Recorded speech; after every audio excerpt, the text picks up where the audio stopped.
Harvest T വിയുടെ ഈ പ്രത്യേക പരിപാടിയിലേക്ക് പ്രേക്ഷകർക്ക് സ്വാഗതം. ഒരിക്കൽ കൂടെ യേശുക്രിസ്തുവിൻ്റെ സുവിശേഷവുമായി നിങ്ങളെ സന്ധിക്കുവാൻ ഞങ്ങൾക്ക് ലഭിച്ച അവസരത്തിന് ദൈവത്തിന് സ്തോത്രം ചെയ്യുകയും നിങ്ങളുടെ സഹകരണത്തിന് നന്ദി പറയുകയും ചെയ്യുന്നു. വേദപുസ്തകം ഒരു തത്വ സംഹിതയല്ല, കുറേ ബുദ്ധിജീവികളുടെ ചിന്തകളുമല്ല. പകരം പച്ചയായ മനുഷ്യൻ്റെ ജീവിതാനുഭവങ്ങൾ ജീവിതഗന്ധിയായി രേഖപ്പെടുത്തിയിരിക്കുന്ന പുസ്തകമാണ് വിശുദ്ധ ബൈബിൾ. വിശുദ്ധ ബൈബിൾ പറയുന്നു, ദൈവത്തെ അന്വേഷിക്കുന്നവർക്ക്, ദൈവത്തെ ജീവിതത്തിൽ അംഗീകരിച്ച് ജീവിക്കുവാൻ ആഗ്രഹിക്കുന്നവർക്ക് ഒരു നന്മയ്ക്കും മുടക്കം വരികയില്ലെന്ന്. നീതിമാന്റെ സന്തതി അപ്പം ഇരക്കുന്നത് ഞാൻ കണ്ടിട്ടില്ല എന്ന് ഒരു മനുഷ്യൻ്റെ സാക്ഷ്യം നമുക്ക് കേൾക്കാൻ കഴിയും. ഈ പ്രപഞ്ചത്തെ മുഴുവനും സൃഷ്ടിച്ച ദൈവത്തിന് അതിലെ ഒരു വെറും കൃമിയായി തോന്നാവുന്ന, ഇൻസിഗ്നിഫിക്കൻ്റായിട്ട് തോന്നാവുന്ന ഒരു വ്യക്തിയുടെ ജീവിതത്തിൽ എന്തുമാത്രം പ്രാധാന്യമുണ്ട് എന്നൊരു പക്ഷേ നമുക്ക് സംശയം തോന്നിയേക്കാം. എന്നാൽ ബൈബിൾ പറയുന്നു, ദൈവം നമ്മെ വളരെ അഗാധമായി, ഇൻഡിവിജ്വലായി, വ്യക്തിപരമായി നമ്മെ സ്നേഹിക്കുന്ന ഒരു ദൈവമാണ്. ആകാശത്തിലെ പറവയെക്കുറിച്ച് പോലും ചിന്തിക്കുന്ന ദൈവം നമ്മെക്കുറിച്ച് ചിന്തിക്കാതിരിക്കുമോ എന്ന ഒരു ചോദ്യവും കൂടെ ദൈവവചനത്തിൽ നമുക്ക് വായിക്കുവാൻ കഴിയും. അങ്ങനെയാണെങ്കിൽ എന്നെയും നിങ്ങളെയും കുറിച്ച്, എൻ്റെയും നിങ്ങളുടെയും മാതാപിതാക്കന്മാർ നമ്മെ കാണും മുമ്പ്, അറിയും മുമ്പ്, പേരിടും മുമ്പേ, കണ്ട ഗർഭപാത്രത്തിൽ നാം ഉരുവായ നിമിഷം മുതൽ നമ്മെ അറിയുന്ന, ഒരുപക്ഷെ അതിനപ്പുറത്ത് ഈ പ്രപഞ്ചത്തിന് അടിസ്ഥാനമിടും മുമ്പേ നമ്മെ അറിഞ്ഞ ഒരു ദൈവത്തിൻ്റെ കാര്യമാണ് ബൈബിളിന് പ്രതിപാദിക്കാനായിട്ടുള്ളത്. ആ ദൈവത്തിൻ്റെ കരുതലിൻ്റെ ഒരു നേർചിത്രമാണ് നാം ഇന്ന് കേൾക്കുവാൻ, കാണുവാൻ പോകുന്നത്. ഒരു വ്യക്തിയുടെ ജീവിതത്തെ എങ്ങനെ ദൈവത്തിന് മാറ്റിമറിക്കുവാൻ കഴിയും, എങ്ങനെ അനുഗ്രഹിക്കുവാൻ കഴിയും? ദൈവത്തെ സ്നേഹിക്കുന്നവർക്ക്, നിർണയപ്രകാരം വിളിക്കപ്പെട്ടവർക്ക് സകലവും നന്മയ്ക്കായി കൂടി വ്യാപരിക്കും എന്ന് തിരുവചനം പ്രഖ്യാപിക്കുന്നു. അത്തരമൊരു ജീവിതാനുഭവമാണ് നിങ്ങളുടെ മുൻപിൽ ഇന്ന് പങ്കുവയ്ക്കപ്പെടുന്നത്. ഇന്ന് നമ്മോടൊപ്പം ചേരുന്നത് ന്യൂയോർക്കിൽ നിന്നും ലോയിസ് എബ്രഹാം CPA, ഒരു ദൈവദാസൻ്റെ കുടുംബത്തിൽ പിറന്ന, ജീവിതത്തിൽ അനേക വിധത്തിലുള്ള അനുഭവങ്ങളിലൂടെ കടന്നുപോയ ഒരു യൗവനക്കാരി. നിശ്ചയമായിട്ടും അവരുടെ ജീവിതാനുഭവങ്ങൾ നിങ്ങളുടെ ജീവിതത്തെ സ്പർശിക്കുമെന്ന ബോധ്യത്തോടെയാണ് നാം ഈ പരിപാടിയിലേക്ക് പ്രവേശിക്കുന്നത്. ഒരിക്കൽ കൂടെ ഹാർവസ്റ്റ് ടി വിയിലേക്ക് സ്വാഗതം. ജീവിതാനുഭവങ്ങളിലേക്ക് തിരിഞ്ഞു നോക്കുമ്പോൾ ദൈവത്തിൻ്റെ കരുതലുകൾ, ദൈവത്തിൻ്റെ നടത്തിപ്പുകൾ, ദൈവത്തിൻ്റെ അനുഗ്രഹങ്ങൾ, അതിൻ്റെ നാൾവഴികളാണ് നാം ചിന്തിക്കുവാൻ പോകുന്നത്. ഒരു സുവിശേഷ വേലക്കാരൻ്റെ മകളായി ജനിക്കുക, പിന്നീട് ജീവിതത്തിൽ പ്രതീക്ഷിക്കാത്ത നിലകളിലുള്ള പ്രയാസങ്ങൾ ഉണ്ടാകുക, അവിടെയൊക്കെ മനം മടുത്തു പോകാവുന്ന, നിരാശ തോന്നാവുന്ന, ഇനിയൊരു പ്രതീക്ഷയ്ക്ക് വകയുണ്ടോ എന്ന് തോന്നാവുന്ന സ്ഥിതിഗതികളിലൂടെയൊക്കെ കടന്നു പോകുക. അങ്ങനെയൊരു ജീവിതാനുഭവത്തിൽ നിന്ന് ജീവിതത്തിൽ എത്തിപ്പിടിക്കാവുന്ന ഉയർച്ചകളുടെ ഒരു പാരമ്യത്തിലെത്തുവാൻ, അതിൻ്റെ ഉച്ചകോടിയിലെത്തുവാൻ ഒക്കെ ദൈവം സഹായിച്ചു എന്നുള്ളതൊരു ചെറിയ കാര്യമല്ല. എന്തായിരുന്നു ജീവിതത്തിൻ്റെ ആദ്യ ദിനങ്ങളിലെ വളരെ ചെറിയ ഒരു പെൺകുട്ടിയായിരിക്കുമ്പോൾ, ടീനേജ് പോലും ആകാതെ ഇരിക്കുമ്പോഴുള്ള ജീവിതാനുഭവങ്ങൾ നമ്മുടെ പ്രേക്ഷകരുമായിട്ടൊന്ന് പങ്കുവയ്ക്കാമോ? അങ്കിള് പറഞ്ഞതുപോലെ ഒരു പാസ്റ്ററിൻ്റെ മകളായിട്ടല്ലായിരുന്നു ഞാൻ ജനിച്ചത്. ഡാഡി ഒരു കോൺട്രാക്ട് വർക്കറായിരുന്നു. അതിന് മുമ്പ് തന്നെ ഡാഡി ഗൾഫിൽ ഒത്തിരി നാൾ, ഞാൻ കുഞ്ഞായിരിക്കുന്ന സമയത്ത് ഡാഡി ഗൾഫിൽ ഒത്തിരി നാൾ ജോലി ചെയ്തിട്ടുണ്ട്.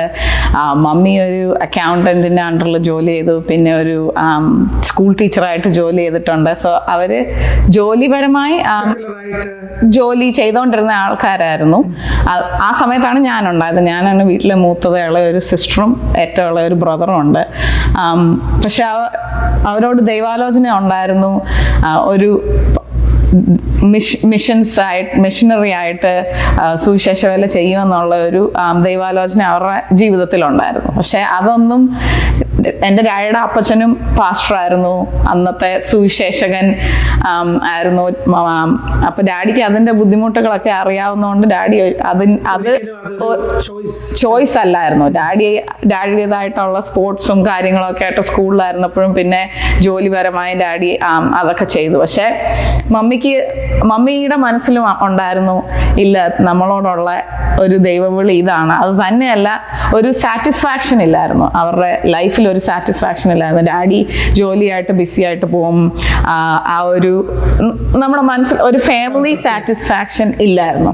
അങ്ങനെ ഇരിക്കുമ്പോൾ ഡാഡിയും മമ്മിയും പ്രാർത്ഥിച്ച്, നിന്റെ ഹിതം എന്തുവാന്ന് വെച്ചാൽ അത് ഞങ്ങളുടെ ജീവിതത്തിൽ നടക്കട്ടെ എന്ന് പറഞ്ഞ് പ്രാർത്ഥിച്ച ഒരു ആക്സിഡൻ്റൽ വഴി കൂടിയാണ് ഡാഡിയും മമ്മിയും ആ ഒരു തീരുമാനം എടുത്തത്. കാരണം ഇനിയും ദൈവവിളി കേട്ട് അതിലനുസരിച്ചില്ലെന്നുണ്ടെങ്കിൽ ചിലപ്പം ഒരാളുടെ ജീവിതം തന്നെ നഷ്ടപ്പെട്ടു പോകാം എന്നൊരു ഇതിൽ ആണ് മമ്മിക്ക് ഒരു ആക്സിഡൻ്റ് ഉണ്ടായി. ഹിപ്പ് ജോയിന്റ് മൊത്തം തകർന്നു പോയി. ഒരു 6 months ബെഡ് റിഡൻ ആയിരുന്നു. ആ സമയത്ത് എനിക്ക് 6 years, 6 വയസ്സ് പ്രായം. ഞാൻ ലോയ്സിൻ്റെ പിതാവിനെ പരിചയപ്പെട്ടിട്ടുണ്ട്. അദ്ദേഹം സുവിശേഷകനാവും മുമ്പ് ഞങ്ങൾക്ക് കോമൺ ഫ്രണ്ട്സ് ഉണ്ടായിരുന്നു തിരുവല്ലയിൽ. അപ്പം അതുകൊണ്ട് മിക്ക ദിവസങ്ങളിലും ഞങ്ങൾ കാണുമായിരുന്നു. എന്നാൽ വലിയ അടുപ്പമൊന്നും അന്ന് തോന്നിയിട്ടില്ല. ഞങ്ങൾ കാണും, ഹലോ പറയും, പരിചയമുണ്ടായിരുന്നു എന്നുള്ളതിനപ്പുറത്ത്. പിന്നീട് ഞാൻ അറിഞ്ഞു അദ്ദേഹം ഒരു ഫുൾ ടൈം മിനിസ്റ്ററാണ്, ഒരു സുവിശേഷകനാണ്, മിഷണറിയായി പ്രവർത്തിക്കുന്നു എന്നൊക്കെ പിന്നീട് അറിഞ്ഞതിൽ ഞാൻ ഏറ്റവും സന്തോഷിക്കുകയും ചെയ്യുന്നുണ്ടായിരുന്നു. എന്നാൽ ഒരിക്കലും ജീവിതത്തിൽ വന്ന ദുരന്തങ്ങളെക്കുറിച്ചൊന്നും എനിക്ക് വേണ്ടത്ര അറിവില്ലായിരുന്നു. അതുകൊണ്ട് നിങ്ങളുടെ പേരൻസിനെ, ഒരുപക്ഷെ ഗ്രാൻഡ് പേരൻസിനെ കൂടെ എനിക്കറിയാം എന്നുള്ളത് ഒരു സത്യമാണ്. അതുകൊണ്ട് തന്നെ നിങ്ങളുടെ ജീവിതത്തിൻ്റെ ക്രിസ്തീയ ലെഗസി, ചരിത്രം എനിക്ക് നന്നായിട്ട് അറിയാം. അപ്പോൾ ഈ 6ാമത്തെ വയസ്സിലുണ്ടായ മമ്മിയുടെ ആക്സിഡൻറ്റ്, അപ്പോൾ അത് കഴിഞ്ഞ ഉടനെ അങ്ങനെ ഒരു തീരുമാനത്തിലെത്തുകയായിരുന്നു? എന്താ പിന്നീട് അത് പ്രോംപ്റ്റ് ചെയ്തത്? ഇങ്ങനെ ഒരു സുവിശേഷ വേലയ്ക്ക് വേണ്ടി ജീവിതം സമർപ്പിക്കണം, മറ്റ് സെക്കുലർ കാര്യങ്ങൾ വേണ്ട എന്ന ആ അനുഭവമാണോ അങ്ങോട്ട് നയിച്ചത്? ഈ ആക്സിഡൻറ്റ് ഉണ്ടാകുന്നതിൻ്റെ ഒരാഴ്ച മുമ്പ് തന്നെ മമ്മി പ്രാർത്ഥിച്ച ഒരു പ്രാർത്ഥനയാണ് ഞങ്ങൾ വിശ്വസിക്കുന്നു ഈ ആക്സിഡൻറ്റിൻ്റെ കാരണം. മമ്മി പ്രാർത്ഥിച്ചു, ദൈവമേ, എൻ്റെ ഹസ്ബൻഡ് ഇതിന് ഇപ്പം റെഡി ആവത്തില്ല, നീ എൻ്റെ ഒരു അസ്ഥി ഓടിച്ചു വേണമെങ്കിലും ഈ തീരുമാനം എടുക്കാൻ വേണ്ടി സഹായിക്കണം. അങ്ങനെ മമ്മി ഒരു പ്രാർത്ഥന പ്രാർത്ഥിച്ചതിൻ്റെ വിതിൻ 7 days ആണ് ഈ ആക്സിഡൻറ്റ് ഉണ്ടായത്. അതോടെ അവരങ്ങോട്ട് സംസാരിക്കുകയും ഡാഡിക്ക് മനസ്സിലായി, ഇല്ല, ഇനി ഞാൻ ഇതിനായിട്ട് ഇറങ്ങിയില്ലെന്നുണ്ടെങ്കിൽ ഇതിലും കൂടുതൽ എന്തെങ്കിലും ചിലപ്പം ജീവിതത്തിൽ അനുഭവിക്കേണ്ടി വരും. അപ്പം തീരുമാനം എടുത്ത് തന്നെയാണ് ഇറങ്ങിയത്. അതുപോലെ നാട്ടിൽ ചർച്ച കൊടുക്കാമെന്നൊക്കെ പറഞ്ഞാണ് അങ്കിൾ പറഞ്ഞ പോലെ, ക്രിസ്ത്യൻ ബാക്ക്ഗ്രൗണ്ട് ഉള്ളതായതുകൊണ്ട് എവിടെ വേണേലും ചർച്ചിലൊരു പാസ്റ്ററായിട്ട് നാട്ടിലൊക്കെ ഇരിക്കാം. പക്ഷേ ഇതിനു വേണ്ടി ആ ഒരു മിഷണറി വിഷൻ ഉണ്ടായിരുന്നതുകൊണ്ട് അവർ പറഞ്ഞു, ഇല്ല, ഞങ്ങൾ നോർത്ത് ഇന്ത്യയിൽ തന്നെ പോയി ശുശ്രൂഷിക്കാം. ദൈവം വിളിച്ച വിളി ഇതാണെങ്കിൽ അത് പൂർണ്ണമായി സമർപ്പിച്ച് അതിനുവേണ്ടി ഇറങ്ങാം. അങ്ങനെ മമ്മി 6 months ബെഡ് റെസ്റ്റ് ആയിരുന്നു. അത് കഴിഞ്ഞ് ആ 6 months കഴിഞ്ഞ് മമ്മി തിരുവല്ലായി തന്നെയായിരുന്നു. പേരൻസിൻ്റെ കാര്യം അങ്ങനെ പറഞ്ഞപ്പോൾ എനിക്കറിയാവുന്ന ധാരാളം ആളുകൾ, അവർക്ക് കർത്താവിൻ്റെ വിളിയുണ്ടായി, സുവിശേഷ വേല ചെയ്യണമെന്ന് അറിയാം, അതിന് താല്പര്യവുമാണ്. പക്ഷേ അതിൻ്റെ പിന്നിലുള്ള ബുദ്ധിമുട്ടുകൾ, കൊടുക്കേണ്ടുന്ന വില ചെറുതല്ലെന്നുള്ള ഒരു തിരിച്ചറിവാണ് പലരെയും അത് കാര്യത്തിൽ പുറകോട്ട് വലിച്ചിട്ടുള്ളത്, എന്നെ ഉൾപ്പെടെ. എനിക്കറിയാമായിരുന്നു ഞാൻ സുവിശേഷ വേല ചെയ്യണം, പക്ഷേ ഒരിക്കലും ഒരു പൂർണ്ണ സമയ സുവിശേഷകനാകാൻ എനിക്ക് എൻ്റേതായ കാരണങ്ങൾ നിരത്തി വെക്കാനുണ്ടായിരുന്നു. അപ്പോൾ അതുകൊണ്ട് തന്നെ ഞാൻ അതിനൊരിക്കലും സ്വമേധയാ വിനയപ്പെടത്തില്ലായിരുന്നു. ജീവിതത്തിൽ സംഭവിച്ച കുറേയേറെ സംഭവങ്ങളാണ് അവസാനം എന്നെ ആ തീരുമാനത്തിലേക്ക് നയിച്ചത്. അതൊരു ശരിയായ കാര്യമാണെന്ന് എനിക്ക് തോന്നുന്നില്ല. ഞാൻ ചെയ്തത് ദൈവവിളി കേട്ട ആ നിമിഷത്തിൽ ഞാൻ അനുസരിക്കണമായിരുന്നു, പക്ഷേ എനിക്കതിന് കഴിഞ്ഞില്ല. അനുസരണക്കേടാണ് കാട്ടിയത്. അനുസരണക്കേടിന് വില കൊടുക്കുകയും ചെയ്യേണ്ടി വന്നു.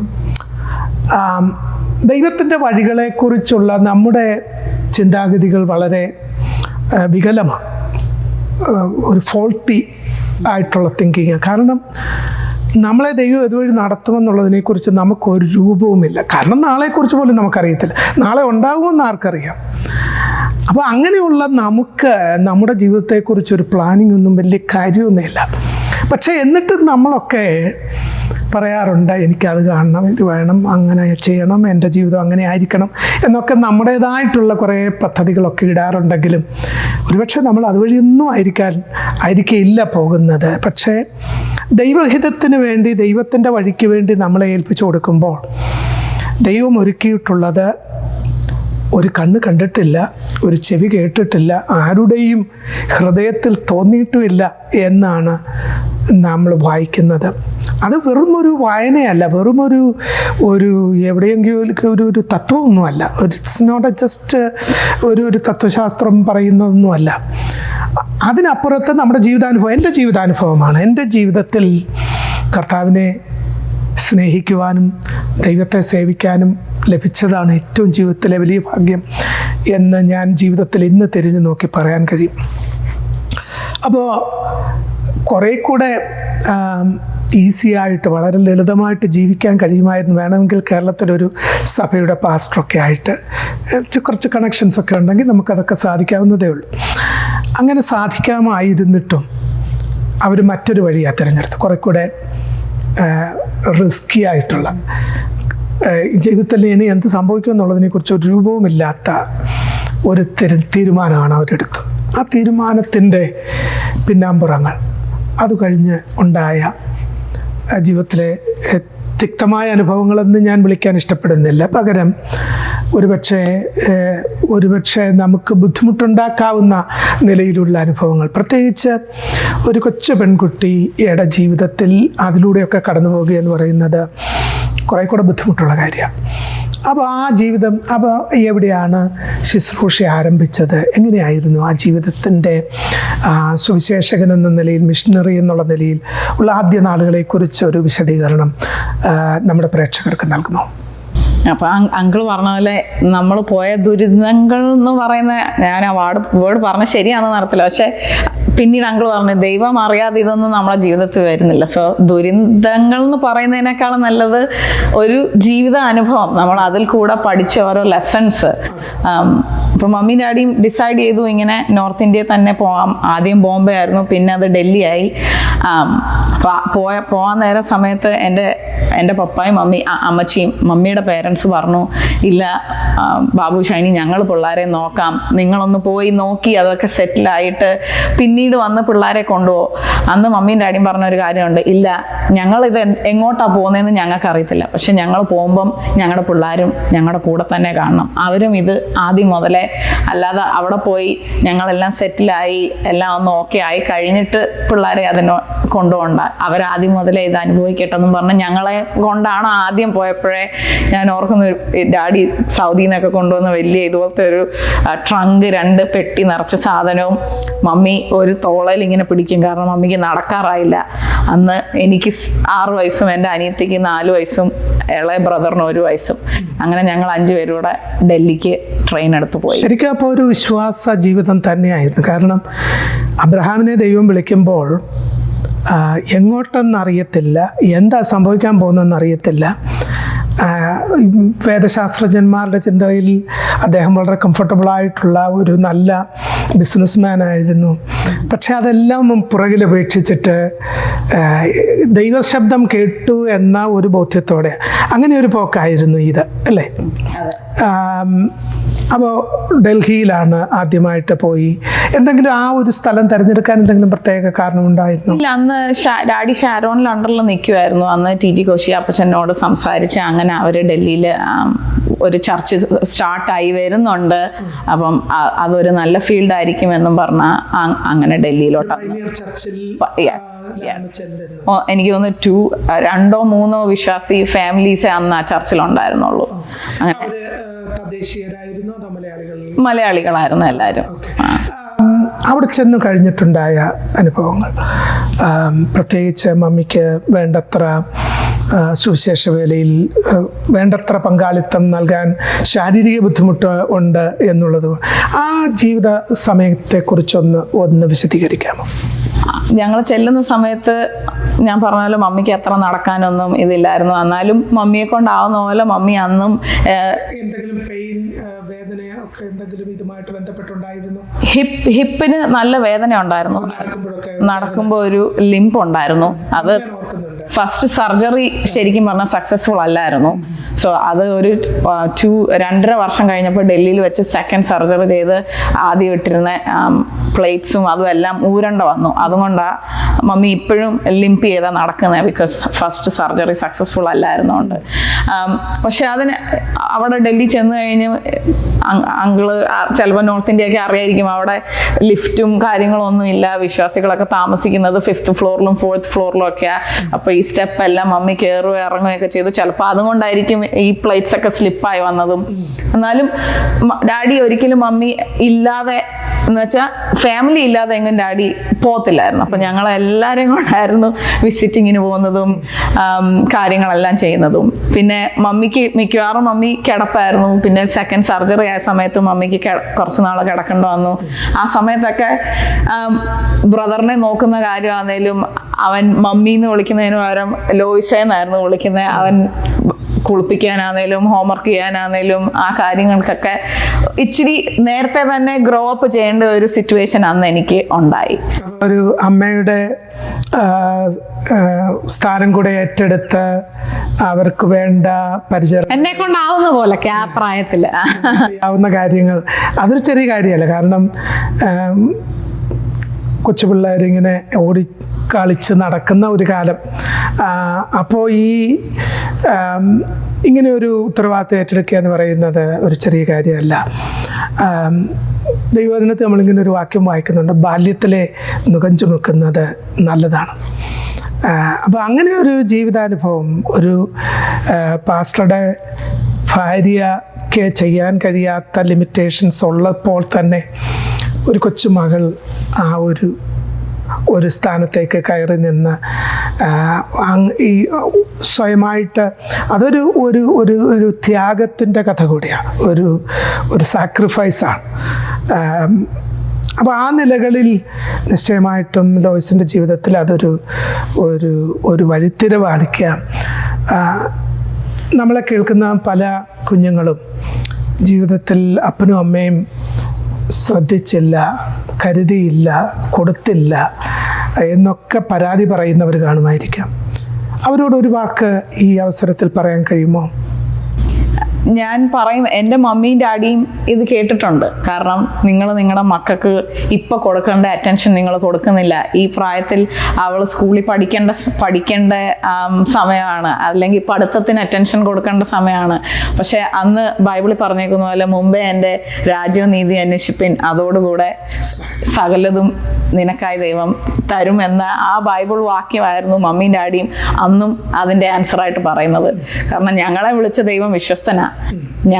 അവൻ തന്ന ജോലി ഞങ്ങൾ ചെയ്യുമ്പം ഞങ്ങളുടെ ബാക്കിയുള്ള കാര്യങ്ങളും ഞങ്ങളുടെ കുഞ്ഞുങ്ങളുടെ കാര്യങ്ങളും ദൈവം നോക്കിക്കോളും. അവിടെ ഒരു വലിയ വിശ്വാസത്തിൻ്റെ പ്രഖ്യാപനം കൂടിയാണ്. അതുകൊണ്ട് തന്നെ ഈ പ്രയാസങ്ങളെ നേരിടാൻ അവർക്ക് ബുദ്ധിമുട്ടുണ്ടായിരുന്നില്ല. ലോയ്സിൻ്റെ ജീവിതത്തിലോ അങ്ങനെ തന്നെ ആയിരുന്നു. അങ്ങനെ ഒരു അണ്ടർസ്റ്റാൻഡിങ്, അങ്ങനെ ഒരു തിരിച്ചറിവുണ്ടായിരുന്നു ആ കാലഘട്ടത്തിൽ. എനിക്ക് തോന്നുന്നു എനിക്ക് ചിലപ്പോൾ മറ്റേ സൈഡ് അറിയാത്തതുകൊണ്ടായിരിക്കും, അല്ലെങ്കിൽ ഞാൻ ഇതൊക്കെ ചെയ്യേണ്ടി വരുന്നു എന്നുള്ള തോന്നലല്ല, പകരം ഇതൊക്കെ എൻ്റെയും കൂടെ ഉത്തരവാദിത്വമാണെന്നുള്ള ഒരു ചിന്തയിലാണോ? ചില സമയത്ത് സ്കൂളിലൊക്കെ പോകുമ്പോൾ മറ്റു കുട്ടികളൊക്കെ ചെയ്യുന്നത് കാണുമ്പോൾ നമുക്ക് തോന്നും ഇല്ല എനിക്ക്, അല്ലെങ്കിൽ ഇല്ല പാർക്കിൽ പോകണം. ചില സമയത്ത് ഞങ്ങൾ ഇന്ത്യ ഗേറ്റിൽ പാർക്കിലൊന്ന് പോകണമെന്ന് വർഷങ്ങൾ പറഞ്ഞിട്ടാണ് ഒരു പ്രാവശ്യം ഞങ്ങളെ കൊണ്ടുപോയത്. അങ്ങനെ ചില എന്ന് വെച്ചാൽ ചൈൽഡ്ഹുഡ് ആയിട്ടുള്ള ആവശ്യങ്ങളൊക്കെ പറയുമ്പോൾ ചിലപ്പോൾ നടക്കാതെ വരുന്നുണ്ടെങ്കിൽ ഒരു സങ്കടമൊക്കെ ഉണ്ടാവും. പക്ഷെ ഇപ്പൊ അതിലെനിക്ക് ഒരു റിഗ്രറ്റ്സും ഇല്ല. ഞാൻ പറഞ്ഞിട്ടുണ്ട്, 8 വയസ്സുള്ളപ്പം സ്റ്റൂളിട്ട് ഡാഡിക്ക് വീട്ടിൽ വരുന്നവരെ സൽക്കരിക്കാൻ വേണ്ടി സ്റ്റൂളിട്ട് സ്റ്റൗവെ കയറി ചായ ഇടുകയും ചപ്പാത്തി ഉണ്ടാക്കുകയൊക്കെ ചെയ്തിട്ടുണ്ട്. പക്ഷെ ചിലപ്പോൾ അതിൻ്റെയൊക്കെ ലെസൺസ് ആയിരിക്കും ഇപ്പം എന്നെ ഇവിടെ വരെ നിർത്തിയിട്ടുള്ളത്. ഞാനത് പറയാൻ കാരണം നമ്മുടെ പല കുഞ്ഞുങ്ങളെയും സംബന്ധിച്ച് അവർക്ക് അവരുടെ ലക്ഷറി ആയിട്ടുള്ള ഒരു ഇമാജിനേറ്റീവായിട്ടുള്ള ഒരു ലോകത്തിൽ ജീവിക്കാൻ പറ്റിയില്ലെന്നൊക്കെയുള്ള റിഗ്രറ്റ്സ് പറയുന്ന കുട്ടികളെ ഞാൻ കണ്ടിട്ടുണ്ട്. അതിന് വിപരീതമായിട്ട് അപ്പൻ്റെയും അമ്മയുടെയും വിശ്വാസത്തിനും അവരുടെ ജീവിത സമർപ്പണത്തിൻ്റെയും ഭാഗമാകാൻ, അതിനോട് ചേർന്ന് നടക്കാൻ കഴിഞ്ഞത് നിശ്ചയമായിട്ടും ഒരു വലിയ ഭാഗ്യം തന്നെയാണ്. അക്കാലത്തെ ജീവിതാനുഭവങ്ങളെക്കുറിച്ച് മുമ്പേ പറഞ്ഞതുപോലെ ചായ ഇട്ട് കൊടുക്കുന്നത് തൊട്ട് അങ്ങനെയുള്ള ജീവിതാനുഭവങ്ങളെക്കുറിച്ചൊന്ന് വിശദീകരിക്കാമോ? ഇപ്പൊ വീട്ടിലാണെങ്കിലും ബ്രദറിന്റെയും സിസ്റ്ററിന്റെയും കാര്യമാണെങ്കിലും ഇച്ചിരൂടെ കൂടുതൽ എനിക്ക് ഇൻവോൾവ് ചെയ്യേണ്ടി വരും. ഞാൻ ഹോംവർക്ക് ചെയ്യുന്ന സമയത്ത് അവരുടെ കൂടെ ഇരുന്ന് അവരുടെയും ഹോംവർക്കും അവരുടെയും ചെയ്യേണ്ടി വരും. പിന്നെ അതുപോലെ 7 days ഉണ്ടെങ്കിൽ 7 days പ്രാർത്ഥനയും ഒക്കെ ആയിരിക്കും. അതിനെല്ലാം ഞങ്ങളെ എല്ലാവരെയും കൊണ്ടായിരുന്നു. ഒരു സ്കൂട്ടറായിരുന്നു ഉണ്ടായിരുന്നത്. 5 പേരൂടെ ആ സ്കൂട്ടറെ തന്നെ എല്ലാ മീറ്റിങ്സിനും പോവായിരുന്നു. സോ അങ്ങനത്തെ ഉള്ള, ഞാൻ റെസ്ട്രിക്ഷൻസ് എന്ന് പറയത്തില്ല, പക്ഷെ ലൈക്ക് ഗോ അലോങ് എല്ലാത്തിൻ്റെയും കൂടെ ഞങ്ങളെ ഡാഡി മമ്മിയും അന്നും കൊണ്ടുപോയിട്ടുണ്ട്. പിന്നെ ഞാൻ വേറൊരു കാര്യം പറയും, അന്ന് എനിക്കറിയത്തില്ല എന്തുകൊണ്ടാണ് അന്ന് അങ്ങനെ ഒരു ചിന്ത വരാൻ. പക്ഷെ ഫാമിലിയിൽ ഞങ്ങൾ വീട്ടിൽ 5 പേരും എപ്പോഴും ഹാപ്പി ആയിരുന്നു. അത് മമ്മിയും ഡാഡി ഈ ബുദ്ധിമുട്ട് ഇതിൻ്റെ എല്ലാം ഇടയ്ക്ക് തന്നെ. അതുപോലെ മമ്മിയും ഡാഡിയും ഒരിക്കലും ഞങ്ങളുടെ മുമ്പിൽ വെച്ച് ഒരു ക്വസ്റ്റ്യനിങ് പോലും അങ്ങോട്ടും ഇങ്ങോട്ടും ചെയ്യത്തില്ലായിരുന്നു. അല്ലെങ്കിൽ അങ്ങോട്ടും ഇങ്ങോട്ടും ഒരു ശബ്ദം ഉയർത്തി അങ്ങോട്ടും ഇങ്ങോട്ടും ദേഷ്യത്തിലൊന്നും സംസാരിക്കരുത്. സോ ഒരു ജോയ് ആൻഡ് ഹാപ്പിനെസ്, ഒരു സന്തോഷം വീട്ടിനുള്ളിലുണ്ടായിരുന്നുകൊണ്ട് അത് തേടി ഞങ്ങൾക്ക് പുറത്തെങ്ങും പോകേണ്ട വന്നിട്ടില്ല. അപ്പോൾ പലരെയും സംബന്ധിച്ചിടത്തോളം ഈ സന്തോഷത്തിന് വേണ്ടിയുള്ള പരക്കം പാച്ചില്ല.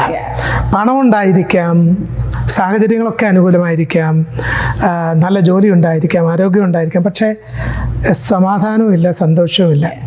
പക്ഷേ ഇവിടെ ഇതൊന്നുമില്ലാതിരിക്കെ ചില ദിവസങ്ങളിൽ പട്ടിണിയിലൂടെയൊക്കെ പോകേണ്ടി വന്നിട്ടുണ്ട് എന്ന് ഞാൻ കരുതുന്നു. ആ അനുഭവങ്ങളൊന്ന് പറയാമോ? എനിക്ക് ഞങ്ങൾ വലുതായി കഴിഞ്ഞ് ഇച്ചിരിയൊക്കെ അറിവായി കഴിഞ്ഞ് സ്റ്റോറീസ് ഒക്കെ ഫുൾ ഡീറ്റെയിൽ ആയിട്ട് അറിയാം. പക്ഷെ എനിക്ക് ഓർമ്മയുണ്ട്, ഡാഡി 21 days ഫാസ്റ്റിംഗ് എന്നും പറഞ്ഞിരിക്കും, അല്ലെ 28 days ഫാസ്റ്റിംഗ്. ഒരു പ്രാവശ്യം ഫെബ്രുവരി മാസം മൊത്തം ഡാഡി ഫാസ്റ്റിംഗ് ആണെന്ന് പറഞ്ഞു. പക്ഷെ ഫാസ്റ്റിങ്ങിന്റെ കാരണം ഡാഡി കഴിച്ചു കഴിഞ്ഞാൽ ഞങ്ങൾക്ക് ആർക്കും കഴിക്കാനുള്ളത് തികയത്തില്ല. അപ്പൊ ഡാഡി അത് ഫാസ്റ്റിംഗ് ആണെന്ന് പറഞ്ഞിട്ട് ഞങ്ങളെല്ലാവരും ഞങ്ങൾക്ക് കിട്ടുന്നത് പോലെ കഴിക്കും. അതുപോലെ ഞാനൊരു സിറ്റുവേഷൻ ഇപ്പോൾ ഓർമ്മ വെച്ച് ഞാൻ പറഞ്ഞത്, ഞാൻ ഇച്ചിരൂടെ വിശപ്പ് അടക്കാൻ പറ്റുന്ന ഒരാളാണ്. പക്ഷെ അന്ന് എൻ്റെ ബ്രദറിന് 1-2 വയസ്സേ ഉള്ളൂ. അവന് പാലും ഇതുമൊക്കെ കൊടുത്തേ പറ്റത്തുള്ളൂ. പിന്നെ എൻ്റെ സിസ്റ്റർ, അവൾക്ക് ഒട്ടും വിശപ്പ് സഹിക്കാൻ പറ്റാത്ത ഒരാളാണ്. അപ്പോൾ അവൾ ഒരു പ്രാവശ്യം വീട്ടിലൊന്നും ഇല്ലായിരുന്നു. അപ്പോൾ എല്ലാം ഡാഡി മമ്മി പറയും, പ്രാർത്ഥിക്കെന്ന് പറയും. അപ്പം ask and it will be given to you, knock and the door will be open to you. ആ വാക്യമായിരുന്നു മമ്മിയും ഡാഡിയും പറയുന്നത്. അപ്പോൾ എനിക്ക് ഓർമ്മയുണ്ട്, അവള് ഈ പാൻട്രിക്കകത്ത് പോയി ഫുൾ അവിടെ എല്ലാം തിരഞ്ഞേച്ച് ഒരു ഉണങ്ങിയ ഒരു ബ്രെഡിന്റെ പീസ് എടുത്തുകൊണ്ട് വന്നു. എന്നിട്ട് ഇത് ഇപ്പോഴും ഡാഡി പറയുമ്പോൾ ഡാഡിയുടെ കണ്ണ് ഇപ്പോഴും നിറയും. കാരണം ഒരു അപ്പൻ്റെ അടുത്ത് ചെന്നേച്ച്, അന്ന് അവൾക്ക് 4 വയസ്സേ ഉള്ളൂ, ഡാഡിയുടെ അടുത്ത് ചെന്നേച്ച് പറഞ്ഞു, ഡാഡി ഇതുപോലത്തെ ഒരു പീസും കൂടെ എനിക്ക് കിട്ടിയായിരുന്നെങ്കിൽ എന്നവള് പറഞ്ഞു. അപ്പം ഇപ്പോൾ അവള് ദൈവം സഹായിച്ച് അവളൊരു ഡെന്റിസ്റ്റാണ്. അവളെ പഠിപ്പിച്ച് ഇപ്പോൾ അവള് ചെന്നൈയിൽ ഒരു ഡെന്റിസ്റ്റായിട്ട് ജോലി ചെയ്യുന്നു. അപ്പം അത്രയും ഇതിൽ നിന്നും ഇത്രയും നമ്മളെ അന്നത്തെ കഷ്ടത ഓർക്കുന്നുണ്ടെങ്കിൽ വിചാരിക്കും, ഇതായിരിക്കും നമ്മുടെ ഫുൾ ലൈഫ്, ഇതായിരിക്കും. പക്ഷെ ഇങ്ങനെ അങ്ങ് പോവും. ബിക്കോസ് ബെറ്റർ ആയിട്ട് നമുക്കൊന്നും അന്നൊന്നും ചിന്തിക്കാൻ പോലും ഉള്ള ലൈക്ക് ഡ്രീംസിൽ പോലും നമുക്ക് വരത്തില്ല അന്നത്തെ സിറ്റുവേഷൻസിൽ. അയൽവക്കക്കാരൊന്നും അത്ര സഹകരണം കാണിക്കുന്നവരോ സ്നേഹം കാണിക്കുന്നവരോ അല്ല. പകരം അല്പം പ്രാർത്ഥിക്കുന്നതും ശബ്ദം ഉണ്ടാക്കുന്നതും ഒക്കെ ബുദ്ധിമുട്ടുള്ള ആളുകൾ ആണ് അടുത്ത് പാർത്തിരുന്നതെന്ന് ഞാൻ മനസ്സിലാക്കുന്നു. ചിലപ്പോഴൊക്കെ അവർ പൊട്ടറ്റോ ഒക്കെ വലിച്ചെറിഞ്ഞത് അതിനെക്കുറിച്ചൊക്കെ ഞാൻ കേട്ടിട്ടുണ്ട്. അത് എന്തുകൊണ്ടാണ് അവരങ്ങനെ ചെയ്തത്? എന്താണ് അതുകൊണ്ട് സംഭവിച്ചത്? അപ്പോൾ ഇതൊരു സൺഡേ രാവിലെ ആയിരുന്നു. അന്ന് ഉച്ചയ്ക്ക് ഫുഡ് ഉണ്ടാക്കാൻ വേണ്ടി ഒന്നും ഇല്ലായിരുന്നു വീട്ടിൽ. ചപ്പാത്തി ഈ വരുന്ന ആരാധനയ്ക്ക് വരുന്നവർക്ക് ഭക്ഷണം നൽകുന്ന ഒരു കാര്യമുണ്ടോ, അതോ നിങ്ങൾക്ക് വേണ്ടി തന്നെയുള്ള? ചില സമയത്ത് ഡാഡി ചിലപ്പോൾ അങ്ങ് വിശ്വാസത്തോടെ പറയും ഇന്ന് എല്ലാവർക്കും ഫുഡുണ്ട്. അന്ന് മമ്മി കലം എടുത്ത് പ്രാർത്ഥിച്ചേച്ച് ഇരട്ടി ആയിട്ട് ബൈബിളിൽ പറഞ്ഞ പോലെ അങ്ങനെ ചെയ്ത സിറ്റുവേഷൻസും ഞാൻ വിറ്റ്നസ് ചെയ്തിട്ടുണ്ട്. പക്ഷെ ഈ സൺഡേ അതുപോലെ അല്ലായിരുന്നു. ഞങ്ങൾ മാത്രമേ ഉള്ളായിരുന്നു. മമ്മിയുടെ ബ്രദർ എനിക്ക് വന്ന് അവിടെ ഉണ്ടായിരുന്നു. അന്ന് ചപ്പാത്തിക്കുള്ളത് കുഴച്ച് വെച്ചു. എന്നിട്ട് ഞാൻ പറഞ്ഞു മമ്മി കറിയൊന്നുമില്ല. മമ്മി പറഞ്ഞു അത് ദൈവം അന്നേരം തരും, അല്ലെന്നുണ്ടെങ്കിൽ നമ്മൾ ചപ്പാത്തി കഴിക്കുമെന്ന് പറഞ്ഞു. അന്ന് ചർച്ചിൽ സാധാരണ വരുന്നതിനേക്കാളും ആൾക്കാർ ഇച്ചിരി കൂടുതലുണ്ടായിരുന്നു. അപ്പോൾ ഡോറ് അടച്ചിടാൻ പറ്റത്തില്ല. അപ്പം ഞങ്ങൾ 5th ഫ്ലോറിലായിരുന്നു ആരാധന നടന്നുകൊണ്ടിരുന്നത്. അപ്പം ഡോറ് തുറന്നിട്ട് ആരാധിച്ചു. അപ്പം അടുത്തുള്ള നെയ്ബേഴ്സിനൊന്നും അത് ഇഷ്ടപ്പെടാഞ്ഞ് അവർക്ക് അന്ന് 5th ഫ്ലോർ ആയതുകൊണ്ട് കല്ലൊന്നും ഇല്ലായിരുന്നോണ്ട് അവർ പൊട്ടറ്റോയും ഉരുളക്കിഴങ്ങും ഉള്ളിയും വലിച്ചെറിഞ്ഞ് അന്ന് ഞങ്ങൾ അതെടുത്ത് ഉച്ചയ്ക്ക് ചപ്പാത്തിയുടെ കൂടെ കൂട്ടാനായിട്ട് കഴിച്ചു. നോക്കുക, നമുക്ക് തോന്നും ഇത് നമ്മളെ എറിഞ്ഞ് നശിപ്പിക്കുമെന്ന്, ഇവർ നമുക്ക് ദോഷം ചെയ്യാൻ വേണ്ടിയിട്ടുള്ളവരാണെന്നൊക്കെ നമുക്ക് തോന്നിയേക്കാം. പക്ഷേ അത് ഉച്ചഭക്ഷണത്തിന് കറിയായി മാറ്റുന്ന ഒരു ദൈവത്തെയാണ് ഞാൻ സേവിക്കുന്നത്, പ്രിയ ലൂയിസ് സേവിക്കുന്ന, അവരുടെ പേരൻസ് സേവിക്കുന്നത് എന്ന് പറയുന്നത് അഭിമാനത്തോടു കൂടി തന്നെയാണ്. ഇത് ഈ പഴയ നിയമത്തിൽ നമ്മളൊരു പ്രവാചകൻ്റെ കഥ വായിക്കുന്നുണ്ട്. കഥയല്ല, ജീവിതാനുഭവം. അദ്ദേഹം പറഞ്ഞിട്ടില്ലാതെ ഇനി മഴ പെയ്യരുത് എന്ന് പറഞ്ഞിട്ട് പോയി. എന്നിട്ട് ഒരു കാക്കയെ കൊണ്ട് പോഷിപ്പിച്ച ചരിത്രം തിരുവചനത്തിൽ രേഖപ്പെടുത്തിയിട്ടുണ്ട്. അപ്പോൾ ആളുകൾ ധരിക്കും ഒരുപക്ഷെ ഇതൊന്നും അസംഭാവ്യമാണ് എന്ന് തോന്നിയേക്കാം. ഈ 21-ാം നൂറ്റാണ്ടിലും ദൈവം ഇതൊക്കെ തന്നെയാണ് ചെയ്യുന്നത്. ഇല്ലായ്മകളുടെ നടുവിൽ തൻ്റെ കുഞ്ഞുങ്ങളുടെ കാര്യത്തിൽ ദൈവത്തിന് കരുതലുണ്ട് എന്നുള്ളതിൻ്റെ നേർക്കാഴ്ചയാണ് പ്രിയ ലോയ്സിൻ്റെ ജീവിതാനുഭവത്തിലൂടെ നാം കേട്ടത്. ഉച്ചഭക്ഷണത്തോടൊപ്പം കറി ഇല്ല എന്ന തിരിച്ചറിവ്, പക്ഷേ അവിടെ ദൈവം കരുതുമെന്ന ഒരു ബോധ്യം, ആ വിശ്വാസത്തിൻ്റെ പ്രഖ്യാപനവും നമുക്കവിടെ കാണാൻ കഴിയും. ഇനി അതില്ലെങ്കിൽ പോലും അവരുടെ ജീവിതത്തിൽ സന്തോഷത്തിന് കുറവൊന്നുമില്ല. അയ്യോ എനിക്ക് കറി കൂട്ടി ചപ്പാത്തി കഴിക്കാൻ പറ്റിയില്ലല്ലോ എന്ന വിഷമമൊന്നും അല്ല അതിനകത്തുള്ളത്. എന്നാൽ അതിനപ്പുറത്ത് ദൈവത്തിൻ്റെ കരുതലുകൾ ചെറുതല്ല. മുമ്പേ നമ്മൾ പറഞ്ഞതുപോലെ പഠനത്തിൻ്റെ കാര്യത്തിലും മാതാപിതാക്കളെ സഹായിക്കുന്ന കാര്യത്തിലും പിതാവിനെ ശുശ്രൂഷയുടെ കാര്യങ്ങളിൽ ഹെൽപ്പ് ചെയ്യുന്നതിലുമൊക്കെ ഒത്തിരി സാക്രിഫൈസ് ലൂയിസിൻ്റെ ജീവിതത്തിലുണ്ടായിട്ടുണ്ട്. അതൊക്കെ ജീവിതത്തിൽ പിന്നീട് എങ്ങനെ മാറി വന്നു, എന്തായിരുന്നു അതിൻ്റെയൊക്കെ റിസൾട്ട്? ഞാൻ 10ാം ക്ലാസ്സിൽ പഠിക്കുന്നിടം വരെ ഒരു മീഡിയോക്കർ സ്റ്റുഡൻ്റ് ആയിരുന്നു, ആവറേജ് സ്റ്റുഡൻ്റ് ആയിരുന്നു. എന്ന് വെച്ചാൽ like I was 50-60% kind of A student. പക്ഷെ ഞാൻ ഓർക്കുന്നുണ്ട് 6th ഗ്രേഡിൽ പഠിക്കുമ്പം റംല എന്ന് പറഞ്ഞ ഒരു റംല സിസ്റ്റർ ആൻറ്റി അന്ന് എന്നോട് പ്രൊഫസൈ ചെയ്ത് പറഞ്ഞു 10th ഗ്രേഡിൽ ഒരു ഏറ്റവും കൂടുതൽ മാർക്ക് മേടിച്ചതിന് ഒരു പ്രൈസ് കിട്ടും. അപ്പോൾ അന്ന് ഞാൻ ആൻറ്റിയെ വിശ്വസിച്ചില്ല. അതിൻ്റെ കൂടെ ആൻറ്റി വേറൊരു കാര്യം കൂടെ പറഞ്ഞു, ഹയർ എഡ്യൂക്കേഷൻ അബ്രോഡിൽ പോയി ചെയ്യും. അപ്പം ഞാൻ പറഞ്ഞു നമ്മൾ കൊച്ചിലെ മുതലേ ഇത് കേട്ട് വളർന്നതായതുകൊണ്ട് നോക്കാം എങ്ങനെ ആവും, ശരിയാവോ എന്നുള്ളൊരു ക്വസ്റ്റ്യനിങ് അന്നുണ്ടായി. അതിനുള്ള സാധ്യതയൊന്നും കാണുന്നില്ല. കാരണം ഈ ഇപ്പോഴത്തെ കറണ്ട് സിറ്റുവേഷനിൽ ഒരു എക്സെപ്ഷണൽ സ്റ്റുഡൻ്റ് ഒന്നും ആണെന്ന് തോന്നുന്നില്ല, അല്ലെങ്കിൽ അങ്ങനെയുള്ള മാർക്ക് കിട്ടിയില്ല അപ്പോൾ അതുകൊണ്ട് തന്നെ ഈ പ്രവചനത്തെ ചോദ്യം ചെയ്യാനുള്ള മനസ്സൂടെ നമുക്കതുണ്ട്. കാരണം ഇപ്പം ഹൈ സ്കോർ മേടിക്കുന്നതും അന്നത്തെ കാലത്ത് എനിക്ക് ചിന്തിക്കാൻ പറ്റത്തില്ല. അതുപോലെ തന്നെ ആൻറ്റി അബ്രോഡിൽ പോയി പഠിക്കും. എനിക്ക് തോന്നുന്നു എന്താ 7 seas ക്രോസ് ചെയ്ത് പോകുമെന്ന് പറയുമ്പം അത് യുണൈറ്റഡ് സ്റ്റേറ്റ്സ് ആണ് അന്നത്തെ എല്ലാവരും പറഞ്ഞു. അപ്പം അന്നേരം അത് നമുക്ക് അന്ന് സ്വപ്നത്തിൽ പോലും ചിന്തിക്കാൻ പറ്റുന്ന ഒരു കാര്യമല്ലായിരുന്നു. അപ്പം അന്ന് ഞാൻ 10th ഗ്രേഡിലായിരുന്ന സമയത്ത് ഡൽഹിയിൽ ഞങ്ങളുടെ ഷാരോൺ ഫെലോഷിപ്പ് ചർച്ചിൻ്റെ എല്ലാം കൂടെ വെച്ച് അവരന്ന് ഒരു പിള്ളേരെ എൻകറേജ് ചെയ്യാൻ വേണ്ടിയിട്ട് ഏറ്റവും കൂടുതൽ മാർക്ക് മേടിച്ച ആൾക്ക് ഒരു സമ്മാനം കൊടുക്കുമായിരുന്നു. അപ്പോൾ എൻ്റെ പിയർ ഗ്രൂപ്പിൽ അന്ന് 10th ഗ്രേഡിൽ ഏറ്റവും കൂടുതൽ എനിക്കായിരുന്നു. സോ ഡൽഹി ഇതിൽ വെച്ച് ഷാരോൻ്റെ ചർച്ചിൽ വെച്ച് അന്ന് എനിക്ക്, അപ്പം ഞാൻ പിന്നെ വിചാരിച്ചു റംല ആൻറ്റി പറഞ്ഞല്ലോ, അപ്പോൾ വേറൊരെണ്ണം കൂടെ കിടപ്പുണ്ടല്ലോ ആൻറ്റി പറഞ്ഞത്, അതും ഇനി ദൈവഹിതമാണെങ്കിൽ നടക്കും എന്ന് വിചാരിച്ചു. വിശ്വാസത്തെക്കുറിച്ചും വിശ്വാസ ജീവിതത്തെക്കുറിച്ചും ഒരു ചെറിയ കൺസെപ്റ്റ് എയർലി ചൈൽഡ്ഹുഡിൽ തന്നെ ലോയ്സിന്റെ ജീവിതത്തിൽ ഉണ്ടായിരുന്നു. അതിന് ഞാനൊരു ടെസ്റ്റിമോണിയും കൂടെ പറയാം. ഞാൻ 10th ഗ്രേഡിൽ എക്സാമിന് പോകുന്ന സമയത്ത് നാട്ടിലൊക്കെ വേറെ സ്കൂളിലാണ് നമ്മൾ പോയി പരീക്ഷ എഴുതുന്നത്. ബിക്കോസ് അന്ന് ആ ബോർഡ് എക്സാമാണ്. അപ്പം പോകുന്നതിന് മുമ്പേ അന്ന് ഞാൻ മമ്മിയോട് എന്ന് വെച്ച് പറഞ്ഞു, മമ്മി എനിക്ക് പുതിയ യൂണിഫോം ഒന്നും വേണ്ട, പക്ഷെ ഒരു പുതിയ സോക്സും ഞങ്ങൾക്ക് റിക്വയർമെൻ്റ് ഉണ്ട്, ബോൾ പെൻ ആ പിൻ പോയിന്റ് ഉള്ള പേന വേണം. അപ്പം ഞാൻ മമ്മിയോട് പറഞ്ഞു, മമ്മി എനിക്ക് 2 പേനയും ഒരു സോക്സ്, കാരണം ഞാൻ റബ്ബർ ബാൻഡ് ഇട്ടായിരുന്നു അന്ന്, അവിടുത്തെ രീതിയിൽ സ്കേർട്ടും സോക്സും ആണല്ലോ ഇടുന്നത്. അപ്പം പിന്നെ എക്സാം അടുക്കാറായപ്പം മേടിച്ച് തരാനുള്ള പൈസ മമ്മിയുടെ കയ്യില്ലായിരുന്നു. അപ്പം ഞാൻ മമ്മിയോട് പറഞ്ഞു, സോക്സ് കുഴപ്പമില്ല, ഞാൻ റബ്ബർ ബാൻഡ് ഇട്ട് ഞാൻ ഇട്ടോളാം, പക്ഷെ പേന എനിക്ക് ഇല്ലാതെ പോകാൻ പറ്റത്തില്ല. അപ്പം തലേദിവസം രാത്രിയിൽ എനിക്ക് തോന്നുന്നു ഒരു 6:30 7 PM രാത്രി സമയമായി. അന്നേരം എൻ്റെ ഈ പേനയില്ല, പിറ്റേ ദിവസം പരീക്ഷയ്ക്ക് പോവാ. അപ്പം മമ്മി എപ്പോഴും പറയുന്നത് പ്രാർത്ഥിക്കേ. ഞാനിപ്പോഴും ഓർക്കുന്നുണ്ട്, എനിക്ക് അങ്കിളുടെ പേര് വരെ ഓർമ്മയുണ്ട്. അങ്കിള് തലേദിവസം, ഷാജു എന്ന അങ്കിളുടെ പേര്, തലേദിവസം ചർച്ചിലെ ഒരു മെമ്പർ വീട്ടിൽ വന്നിട്ട് പറഞ്ഞു, പാസ്റ്ററെ എനിക്ക് വീട്ടിലിരിക്കാൻ പറ്റുന്നില്ല. എൻ്റെ മനസ്സിൽ പറയുന്നു ചെന്നൈച്ച് പാസ്റ്ററിന് അന്നത്തേൽ 150 രൂപ ഇന്ത്യൻ മണി അത്രേ ഉള്ളൂ പുള്ളിയുടെ കയ്യിൽ തരാൻ. പക്ഷെ എൻ്റെ മനസ്സിൽ എന്തോ ഒരു ഭാരം. അങ്ങനെ അങ്കിള് വന്ന് 150 രൂപ മമ്മിയുടെ ഡാഡിയും കൊടുത്തു. മമ്മിയും ഡാഡിയും പെട്ടെന്ന് തന്നെ പോയി എനിക്ക് പേന മേടിച്ചുകൊണ്ട് വന്നു. അപ്പം അങ്ങനെ ഒരു വിശ്വാസ ജീവിതം നമ്മുടെ മനസ്സിലുള്ളത് കൊണ്ട്, ആ ഒരു ഫൗണ്ടേഷൻ നമ്മൾ സെറ്റ് ആയതുകൊണ്ട് നമുക്കറിയാം ദൈവം ഒരു കാര്യം നമ്മളോട് പ്രോമിസ് ചെയ്തിട്ടുണ്ടെങ്കിൽ അത് നിശ്ചയമായും നടക്കും. പക്ഷെ നമ്മുടെ ടൈമിൽ നടക്കണമെന്നില്ല, പക്ഷെ അതിൻ്റെ ഒരു രീതിയിൽ നടക്കും.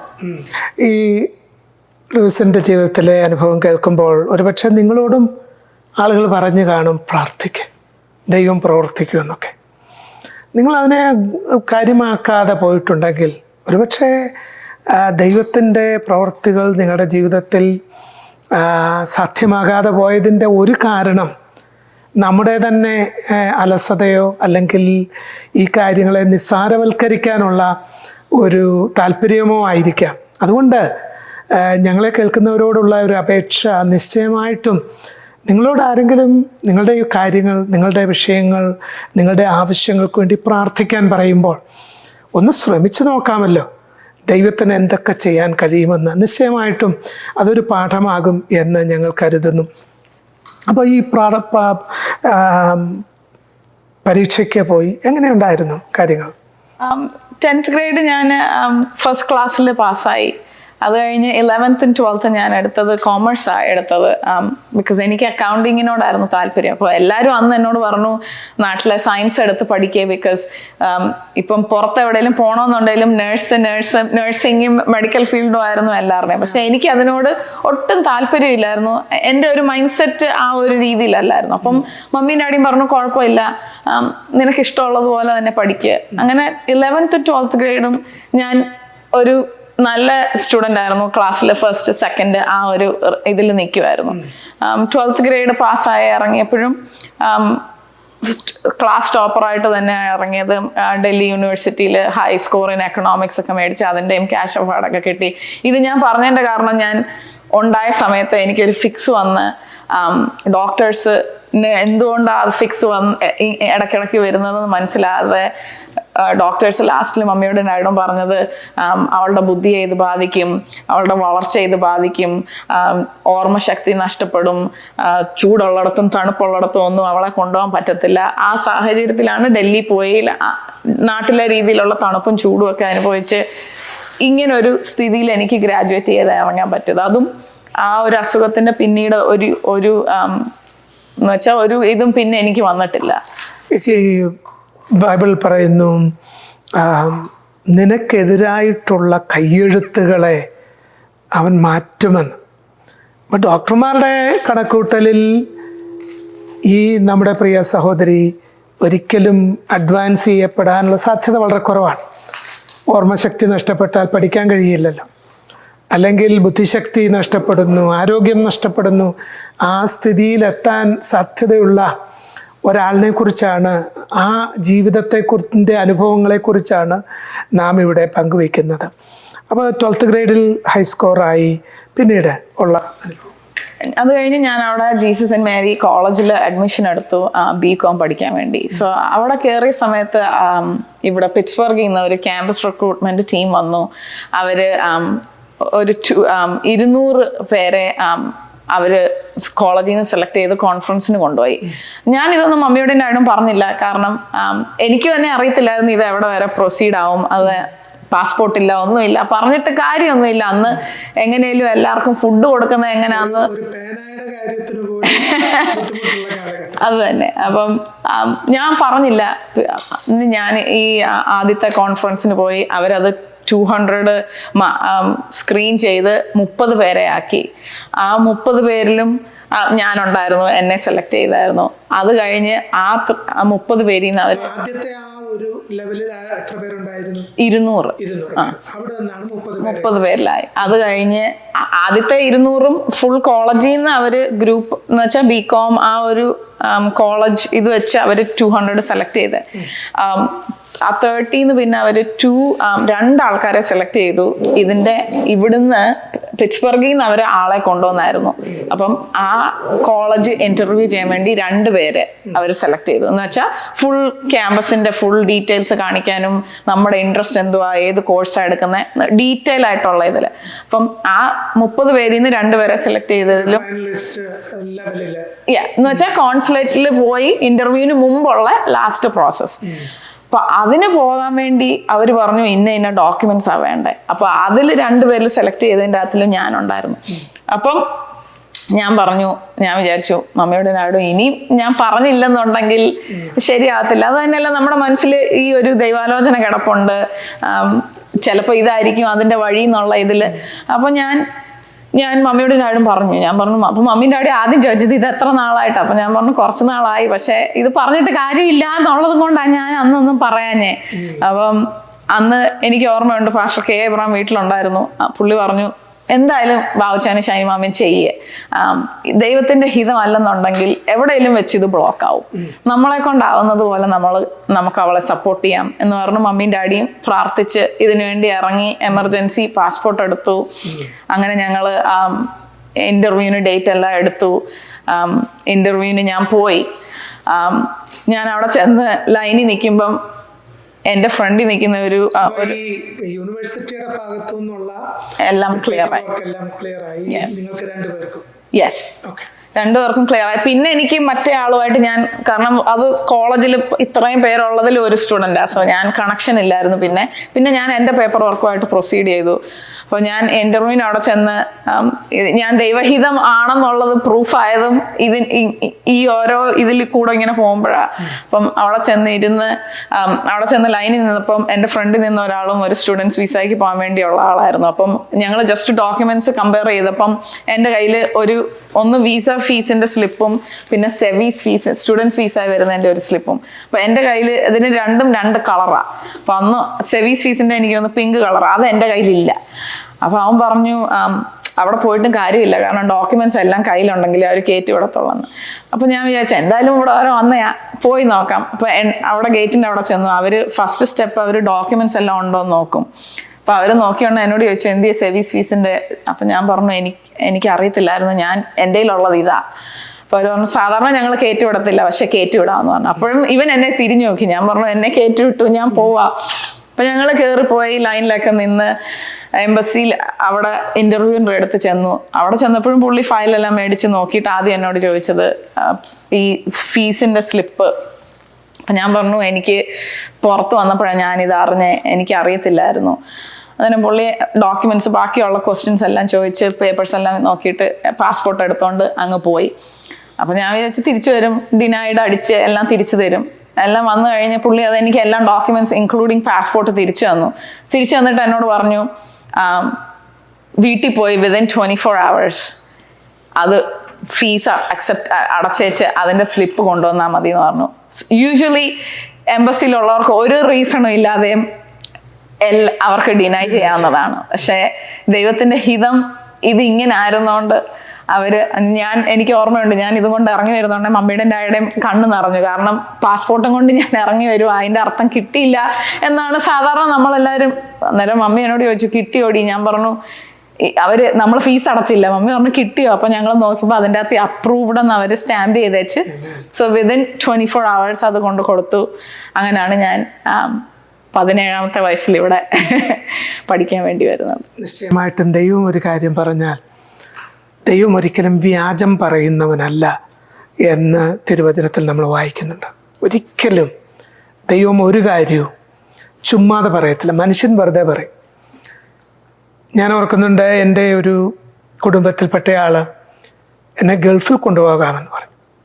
ഞങ്ങൾ ചോദിച്ചിട്ടല്ല, എൻ്റെ പേരൻസിൻ്റെ അടുക്ക വന്നിട്ട് പറഞ്ഞു ഞാൻ ഇവനെ ഗൾഫിൽ കൊണ്ടുപോയിക്കോളാം.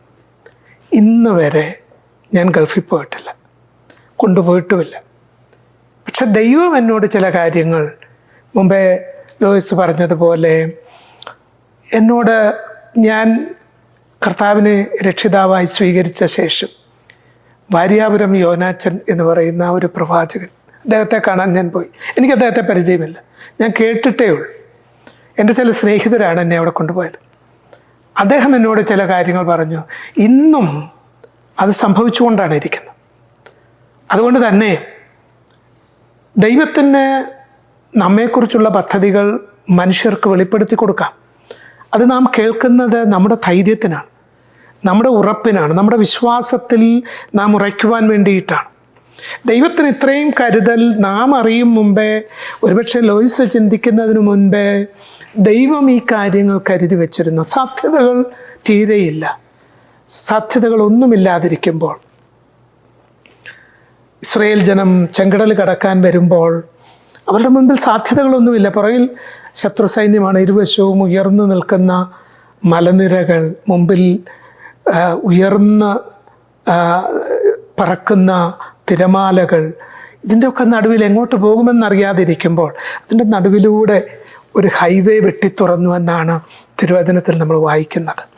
നിങ്ങൾക്ക് വേണ്ടിയുള്ള വഴികൾ ദൈവം തുറന്നു വെച്ചിരിക്കുകയാണ്. പക്ഷേ അത് നിങ്ങൾ കാണുന്നില്ലായിരിക്കാം.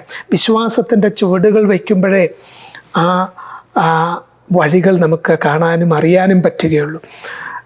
17ാം വയസ്സിൽ ആദ്യമായിട്ട് ഒരു കുടുംബത്തെ വിട്ട്, മാതാപിതാക്കന്മാരെ വിട്ട്, ഒന്നും അറിയാത്ത ഒരു സ്ഥലത്തേക്ക് വരിക.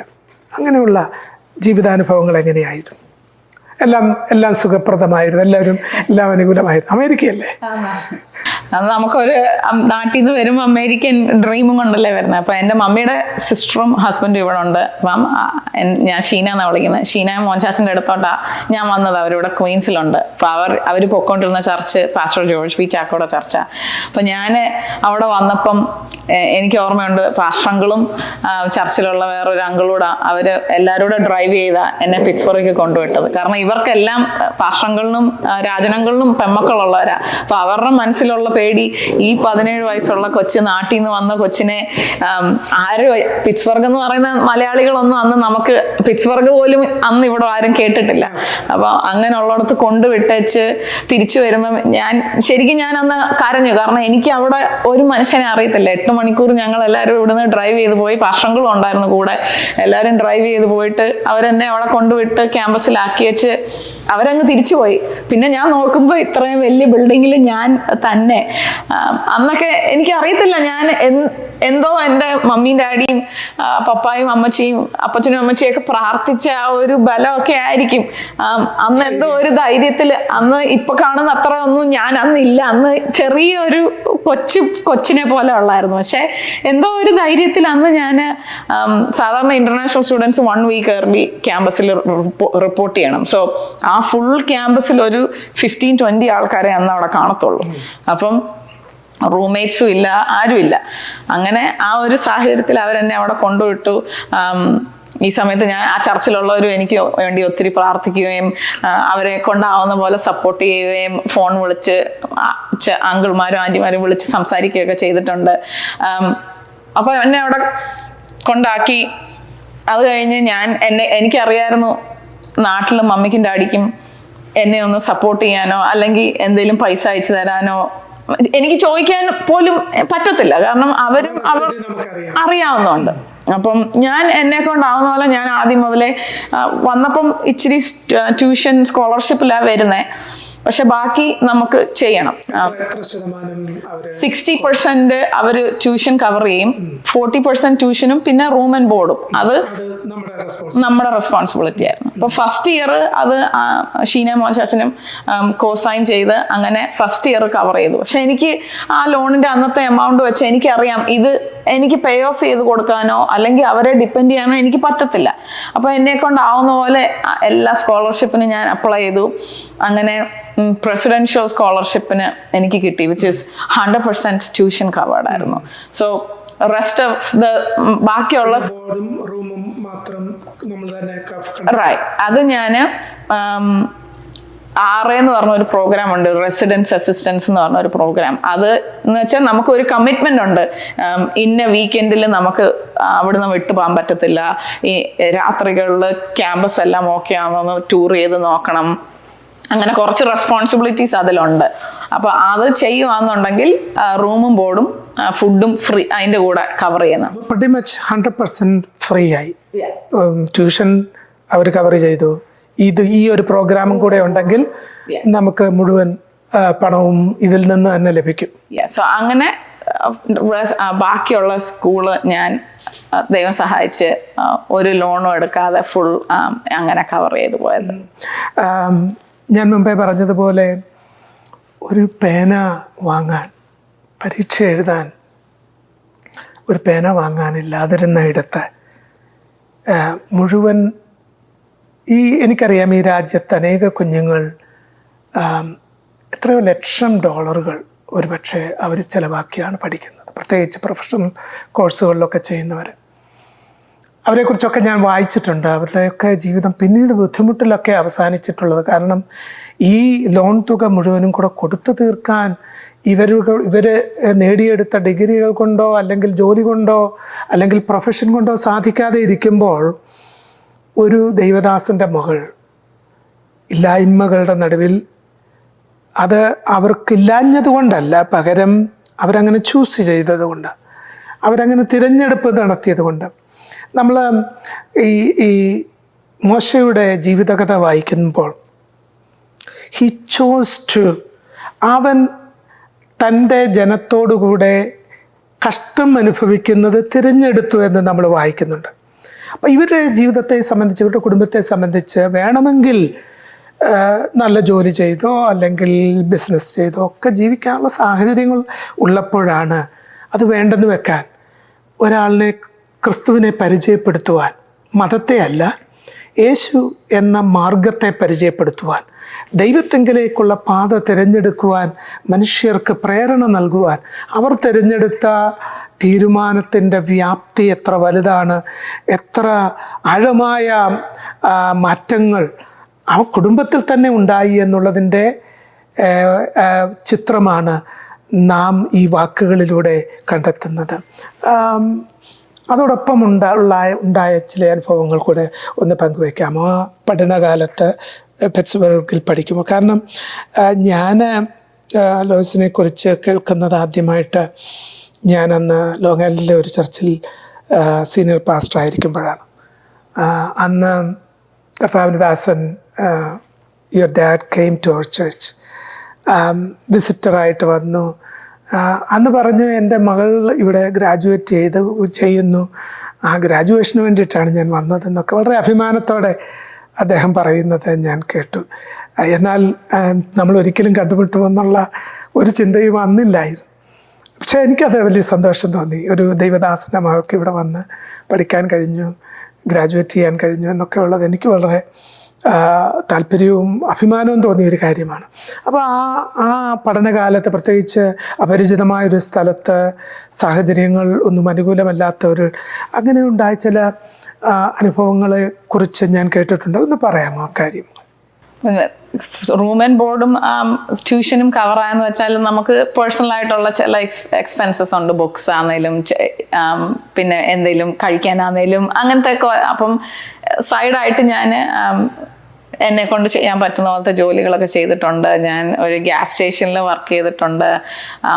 ഇപ്പം ഇവിടുത്തെ എന്ന് വെച്ചാൽ നമ്മുടെ ഗ്യാസ് സ്റ്റേഷൻ നാട്ടിൽ, അപ്പം പെട്രോൾ പമ്പ് അത് തന്നെ. അപ്പോൾ ഇവിടെ പെട്രോൾ പമ്പ് ഒരു ഗ്ലാസ് ആണ് ഫുള്ള് കവർ ചെയ്തേക്കുന്നത്. അപ്പോൾ അന്ന് എൻ്റെ ചെറിയ പ്രായത്തിൽ ഞാൻ മാത്രമേ ഉള്ളായിരിക്കും ആ കടക്കകത്ത് നിൽക്കുന്നത്. പുറത്ത് ഫുള്ള് എന്ന് വെച്ചാൽ ലൈറ്റൊക്കെ അപ്പോൾ എല്ലാവർക്കും കാണാൻ പറ്റും. അപ്പം 1-2 സിറ്റുവേഷൻസ് ഉണ്ടായിട്ടുണ്ട്.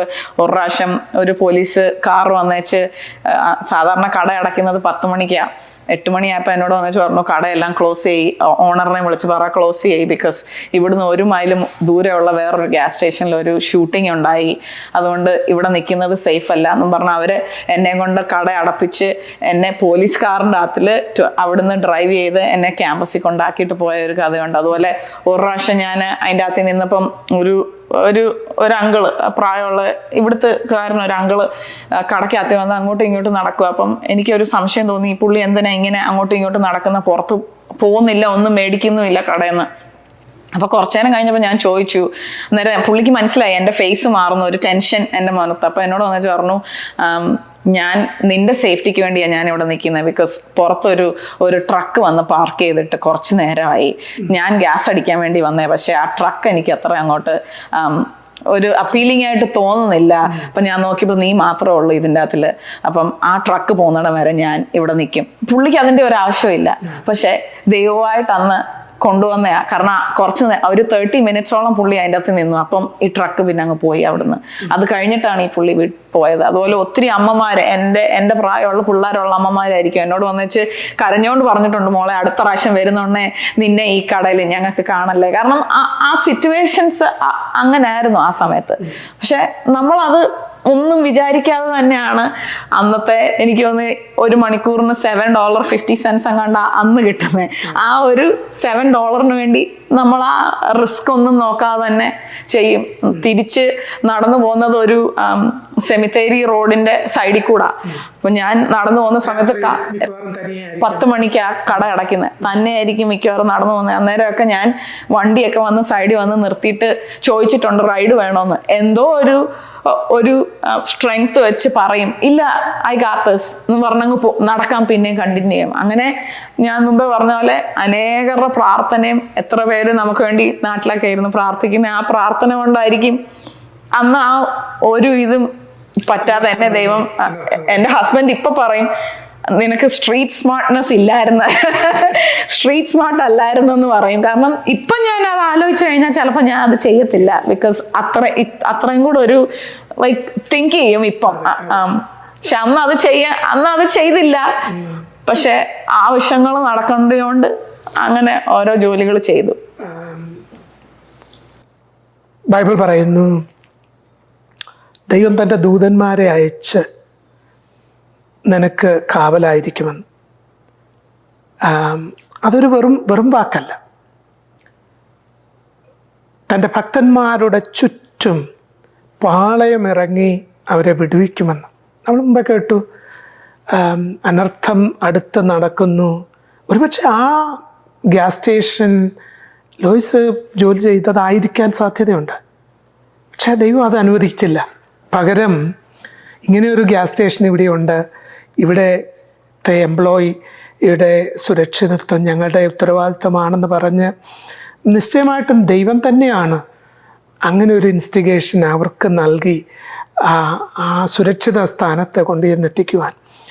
തനിയെ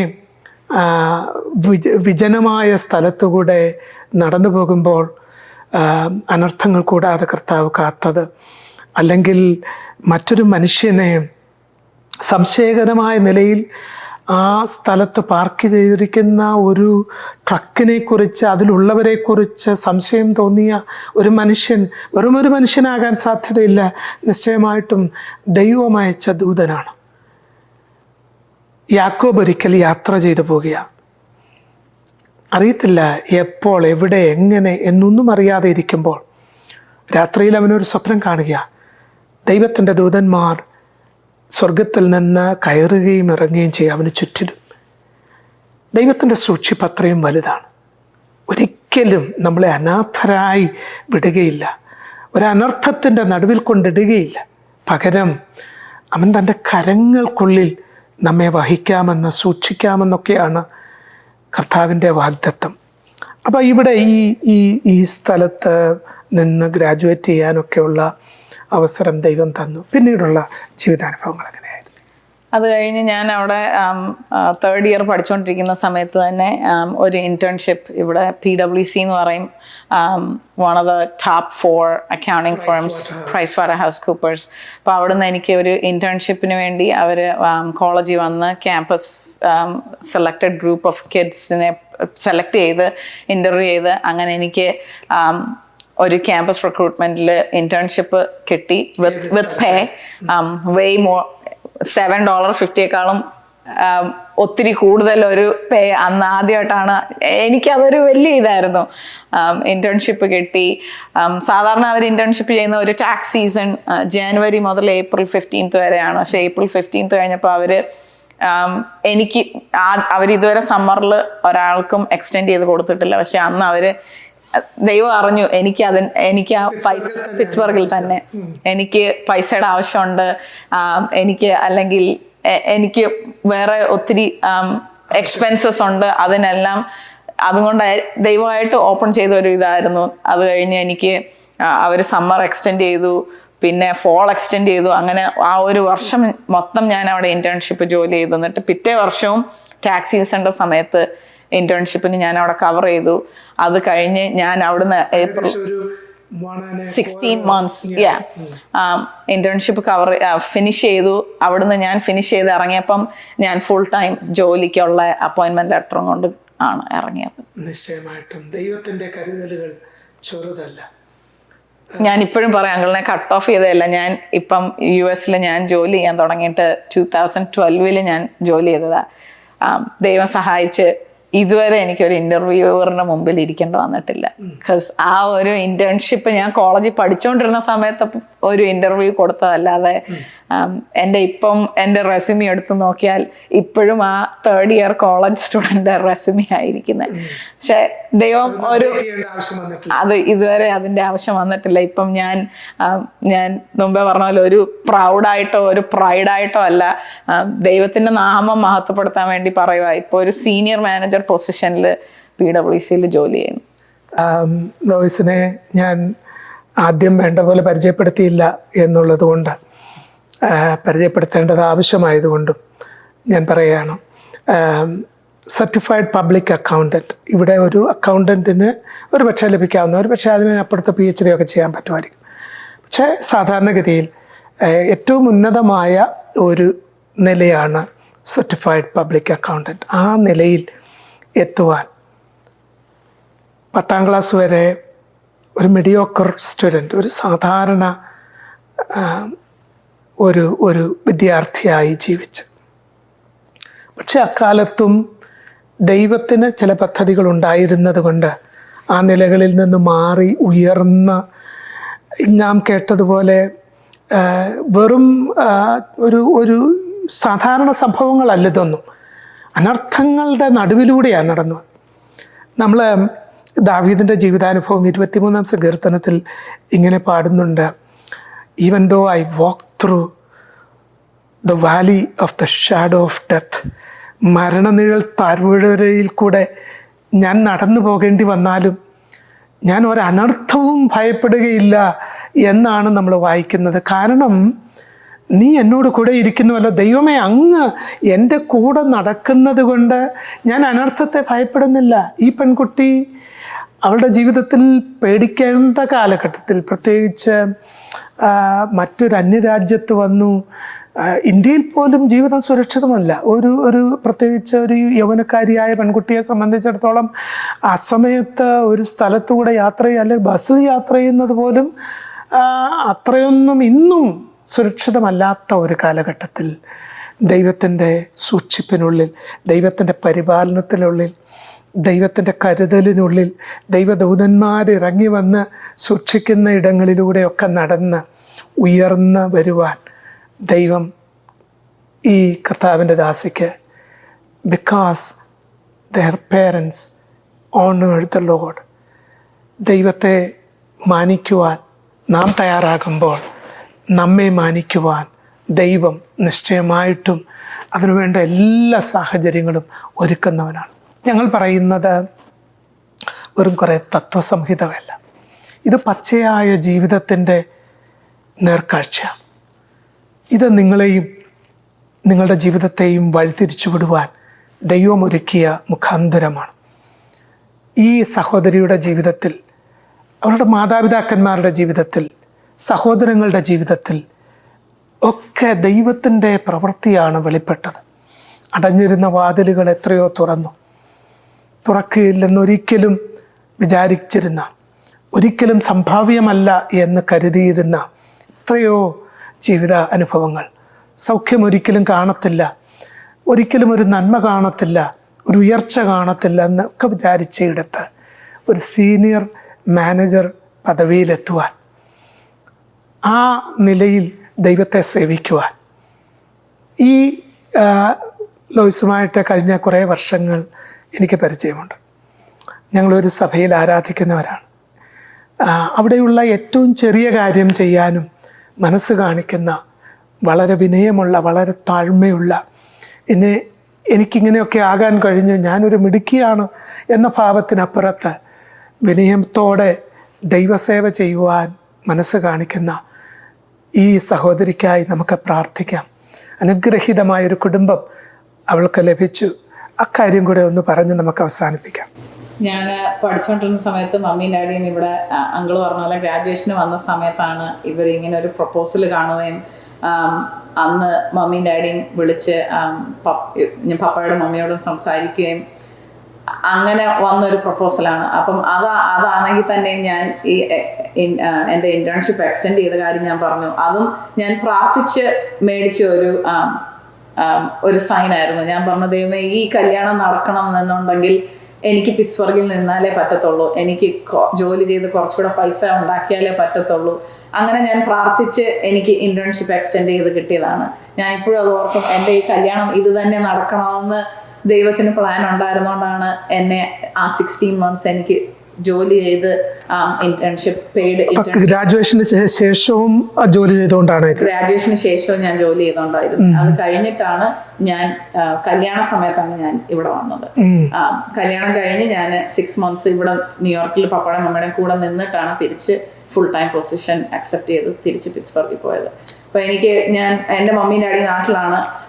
അങ്കിളിൻ്റെ പപ്പായും മമ്മിയും ഇവിടെ അറിയാം. മോളെ പോലെ മോളായിട്ട് തന്നെ എന്നെ അവർ അക്സെപ്റ്റ് ചെയ്യുകയും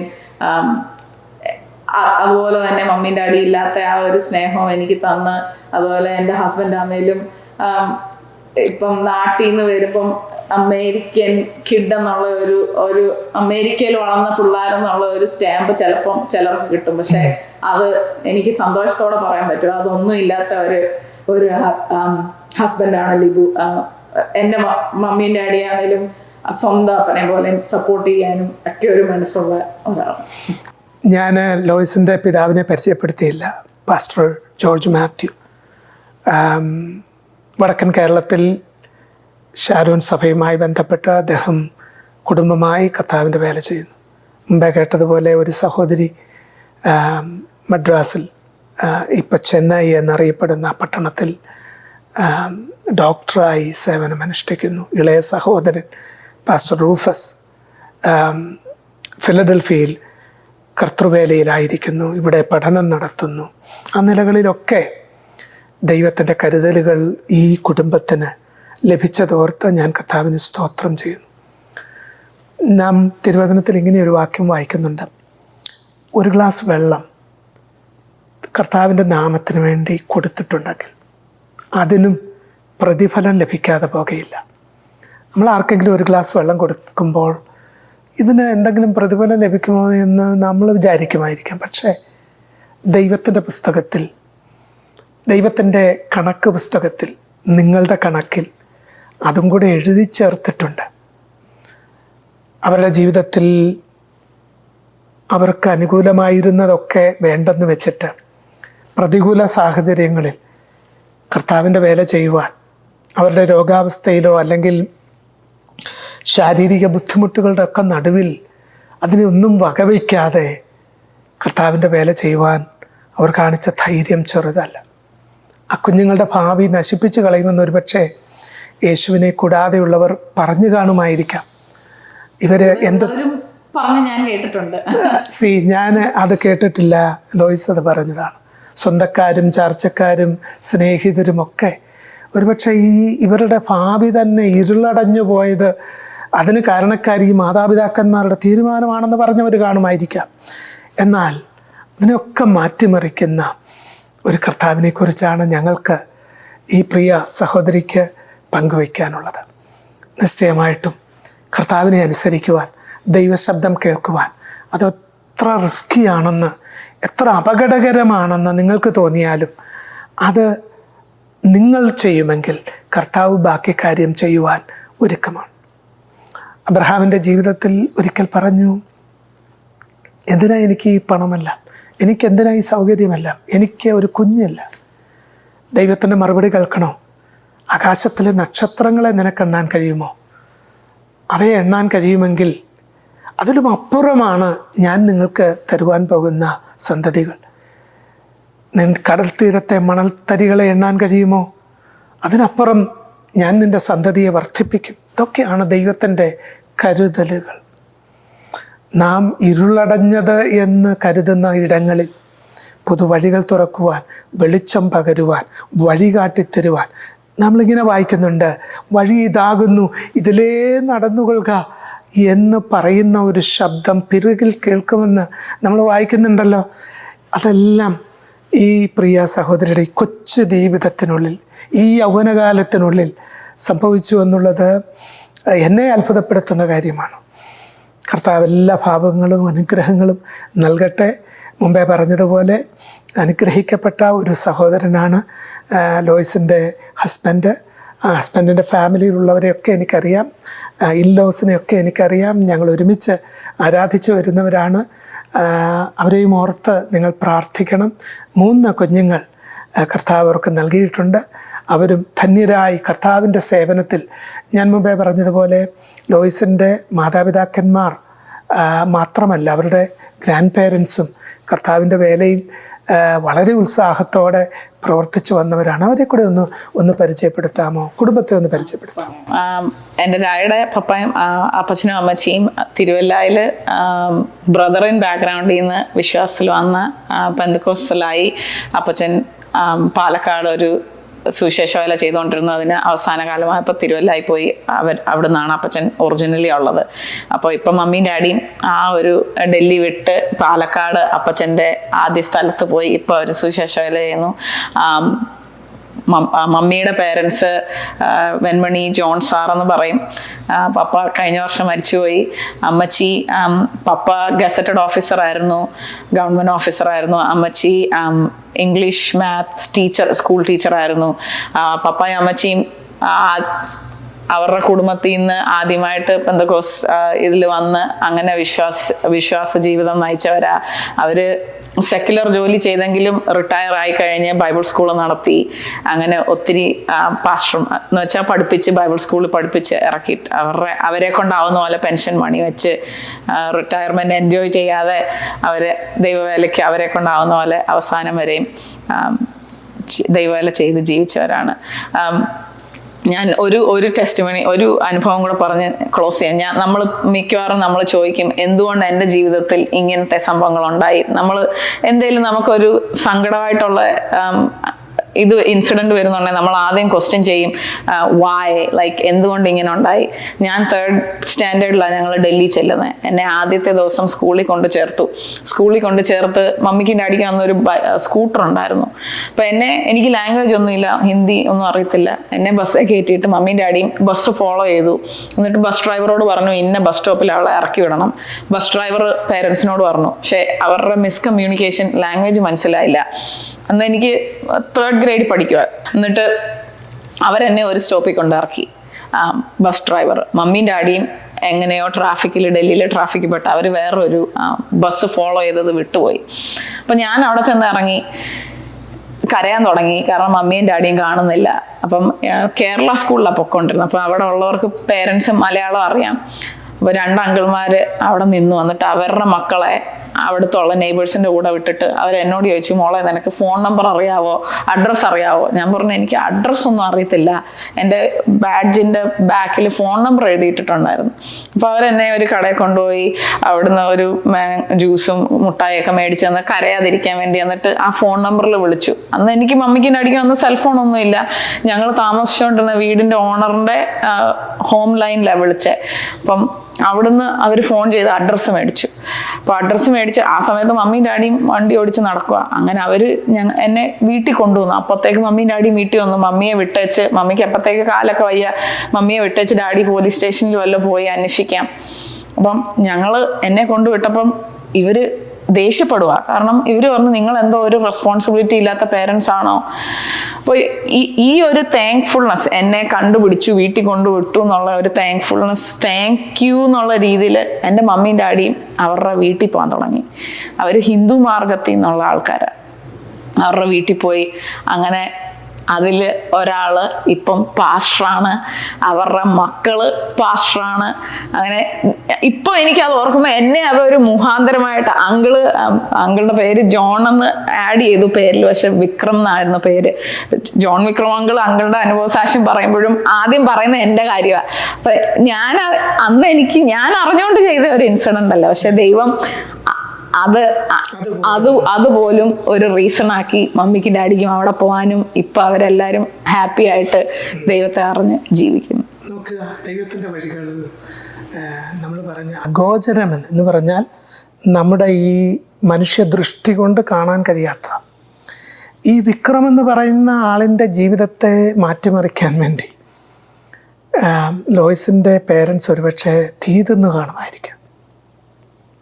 ഈ കുഞ്ഞ് എവിടാണെന്ന് അറിയത്തില്ല. അവർക്ക് അന്യോന്യം കമ്മ്യൂണിക്കേറ്റ് ചെയ്യാനുള്ള ഒരു സാധ്യതയുമില്ല. പക്ഷേ ആ ഒരു നിമിഷങ്ങൾ കഴിഞ്ഞപ്പോൾ അത് അനുഗ്രഹത്തിൻ്റേതായിട്ട് രൂപാന്തരപ്പെട്ടു. ഒരാളെ കർത്താവിൻ്റെ വേലക്കാരനാക്കി മാറ്റാൻ ദൈവം ഉപയോഗിച്ച വഴി എത്ര നമുക്ക് വർണ്ണിച്ചാലും അത് വലുതല്ല. അത്രയും കരുതലോടെയാണ് കർത്താവ് നമ്മുടെ ഓരോ കാര്യവും ചെയ്യുന്നത്. ഞങ്ങളെ കേൾക്കുന്ന പ്രിയ സഹോദരങ്ങളോട് ഞങ്ങൾക്ക് പങ്കുവയ്ക്കുവാനുണ്ട്. നിങ്ങളൊരു കർത്താവിൻ്റെ ദാസനായിരിക്കാം, നിങ്ങൾ ബുദ്ധിമുട്ടൊന്നുണ്ടായിരിക്കാം. ഞാൻ കർത്താവിൻ്റെ വേലക്കാരനായി എൻ്റെ കുഞ്ഞുങ്ങളുടെ കാര്യം എന്താകും എന്ന് ഭാരപ്പെടുന്നെങ്കിൽ അവരോടൊരു വാക്ക് ലോയ്സ് പറയുമോ? ഞാൻ എപ്പോഴും കോട്ട് ചെയ്യുന്ന ഒരു വേഴ്സ് ഉണ്ട്, James 1:2. When trials and tribulations come your way, take it as perseverance.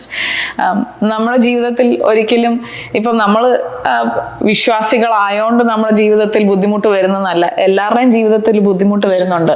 പക്ഷെ നമ്മുടെ ജീവിതത്തിൽ ബുദ്ധിമുട്ട് വരുമ്പോൾ നമ്മൾ അത് എടുക്കേണ്ട രീതിയാണ് നമുക്ക് ദൈവം കാണിച്ചു തന്നേക്കുന്നത്. Like Jesus died on the cross, right? Like പക്ഷെ അതിൽ നിന്നാണ് നമുക്ക് ഈ ഒരു ലൈഫ് കിട്ടിയേക്കുന്നത്. അപ്പം നമ്മൾ എത്ര പ്രശ്നം വന്നാലും അതിനെ ഒരു ബ്ലെസ്സിങ് ആയിട്ട് കണ്ടിട്ട് അതിന് like coin has both sides. നമ്മൾ പ്രശ്നം വരുമ്പം ഒരു റീസൺ ഉണ്ട്, നമ്മൾ അതിൽ കൂടെ പോകുന്നതിൻ്റെ റീസൺ എന്താണ് അത് ചിലപ്പോൾ നമുക്ക് പെട്ടെന്ന് മനസ്സിലാവത്തില്ലായിരിക്കും. ചില സമയത്ത് ഞാൻ എൻ്റെ ഹസ്ബൻഡിനോട് പറയാറുണ്ട്, ചിലപ്പോൾ നമ്മൾ ഒരു ടേൺ മിസ് ചെയ്യുമ്പം നമ്മൾ വിചാരിക്കും നമ്മുടെ ഒരു 5 minutes ഇപ്പോൾ വേസ്റ്റ് ആവും. പക്ഷെ ആ കോർണറിലായിരിക്കും ചിലപ്പോൾ ഒരു ആക്സിഡന്റ് ആ സമയത്ത് ഉണ്ടായത്. പക്ഷെ നമുക്ക് ആ ഒരു രീതിയിൽ നമ്മളെല്ലാം പോസിറ്റീവായിട്ട് എടുത്ത് like hope in God, like ദൈവത്തിലുള്ള ആ ഒരു ഹോപ്പ് പിടിച്ചുകൊണ്ട് മുമ്പോട്ട് പോവുക. അല്ലെങ്കിൽ നമ്മൾ ക്വസ്റ്റ്യൻ ചെയ്യാൻ തുടങ്ങിക്കഴിഞ്ഞാൽ വി വിൽ നോട്ട് സർവൈവ്. അത് തിരുവചനത്തിൻ്റെ വളരെ വ്യക്തമായ പഠിപ്പിക്കലാണ്. ഇപ്പം നോഹയോട് ദൈവം പറഞ്ഞൊരു പെട്ടകം ഉണ്ടാക്കാൻ പറഞ്ഞു, പക്ഷെ അന്ന് വരെ മഴ ഉണ്ടായിട്ടില്ല. ഇങ്ങനൊരു സംഭവം നടക്കുമെന്ന് ഉറപ്പൊന്നുമില്ല. പക്ഷേ നോഹ ദൈവം പറഞ്ഞത് വിശ്വസിച്ചു, പെട്ടകമുണ്ടാക്കി, പ്രസംഗിച്ച് നടന്നു, മഴ വരുന്നു, രക്ഷപ്പെടണമെങ്കിൽ ദൈവത്തെ അന്വേഷിക്കാൻ പറഞ്ഞു. പക്ഷെ ആരും കേട്ടില്ല. അത് തന്നെയാണ് ഇന്നത്തെ തലമുറയ്ക്കും സംഭവിക്കുന്നത്. ഞാൻ മുമ്പേ പറഞ്ഞതുപോലെ നിങ്ങളൊരു ദൈവദാസനാണെങ്കിൽ കർത്താവിൽ ശരണപ്പെടും, മറ്റൊരു മനുഷ്യൻ്റെയും മുഖത്ത് നോക്കരുത്.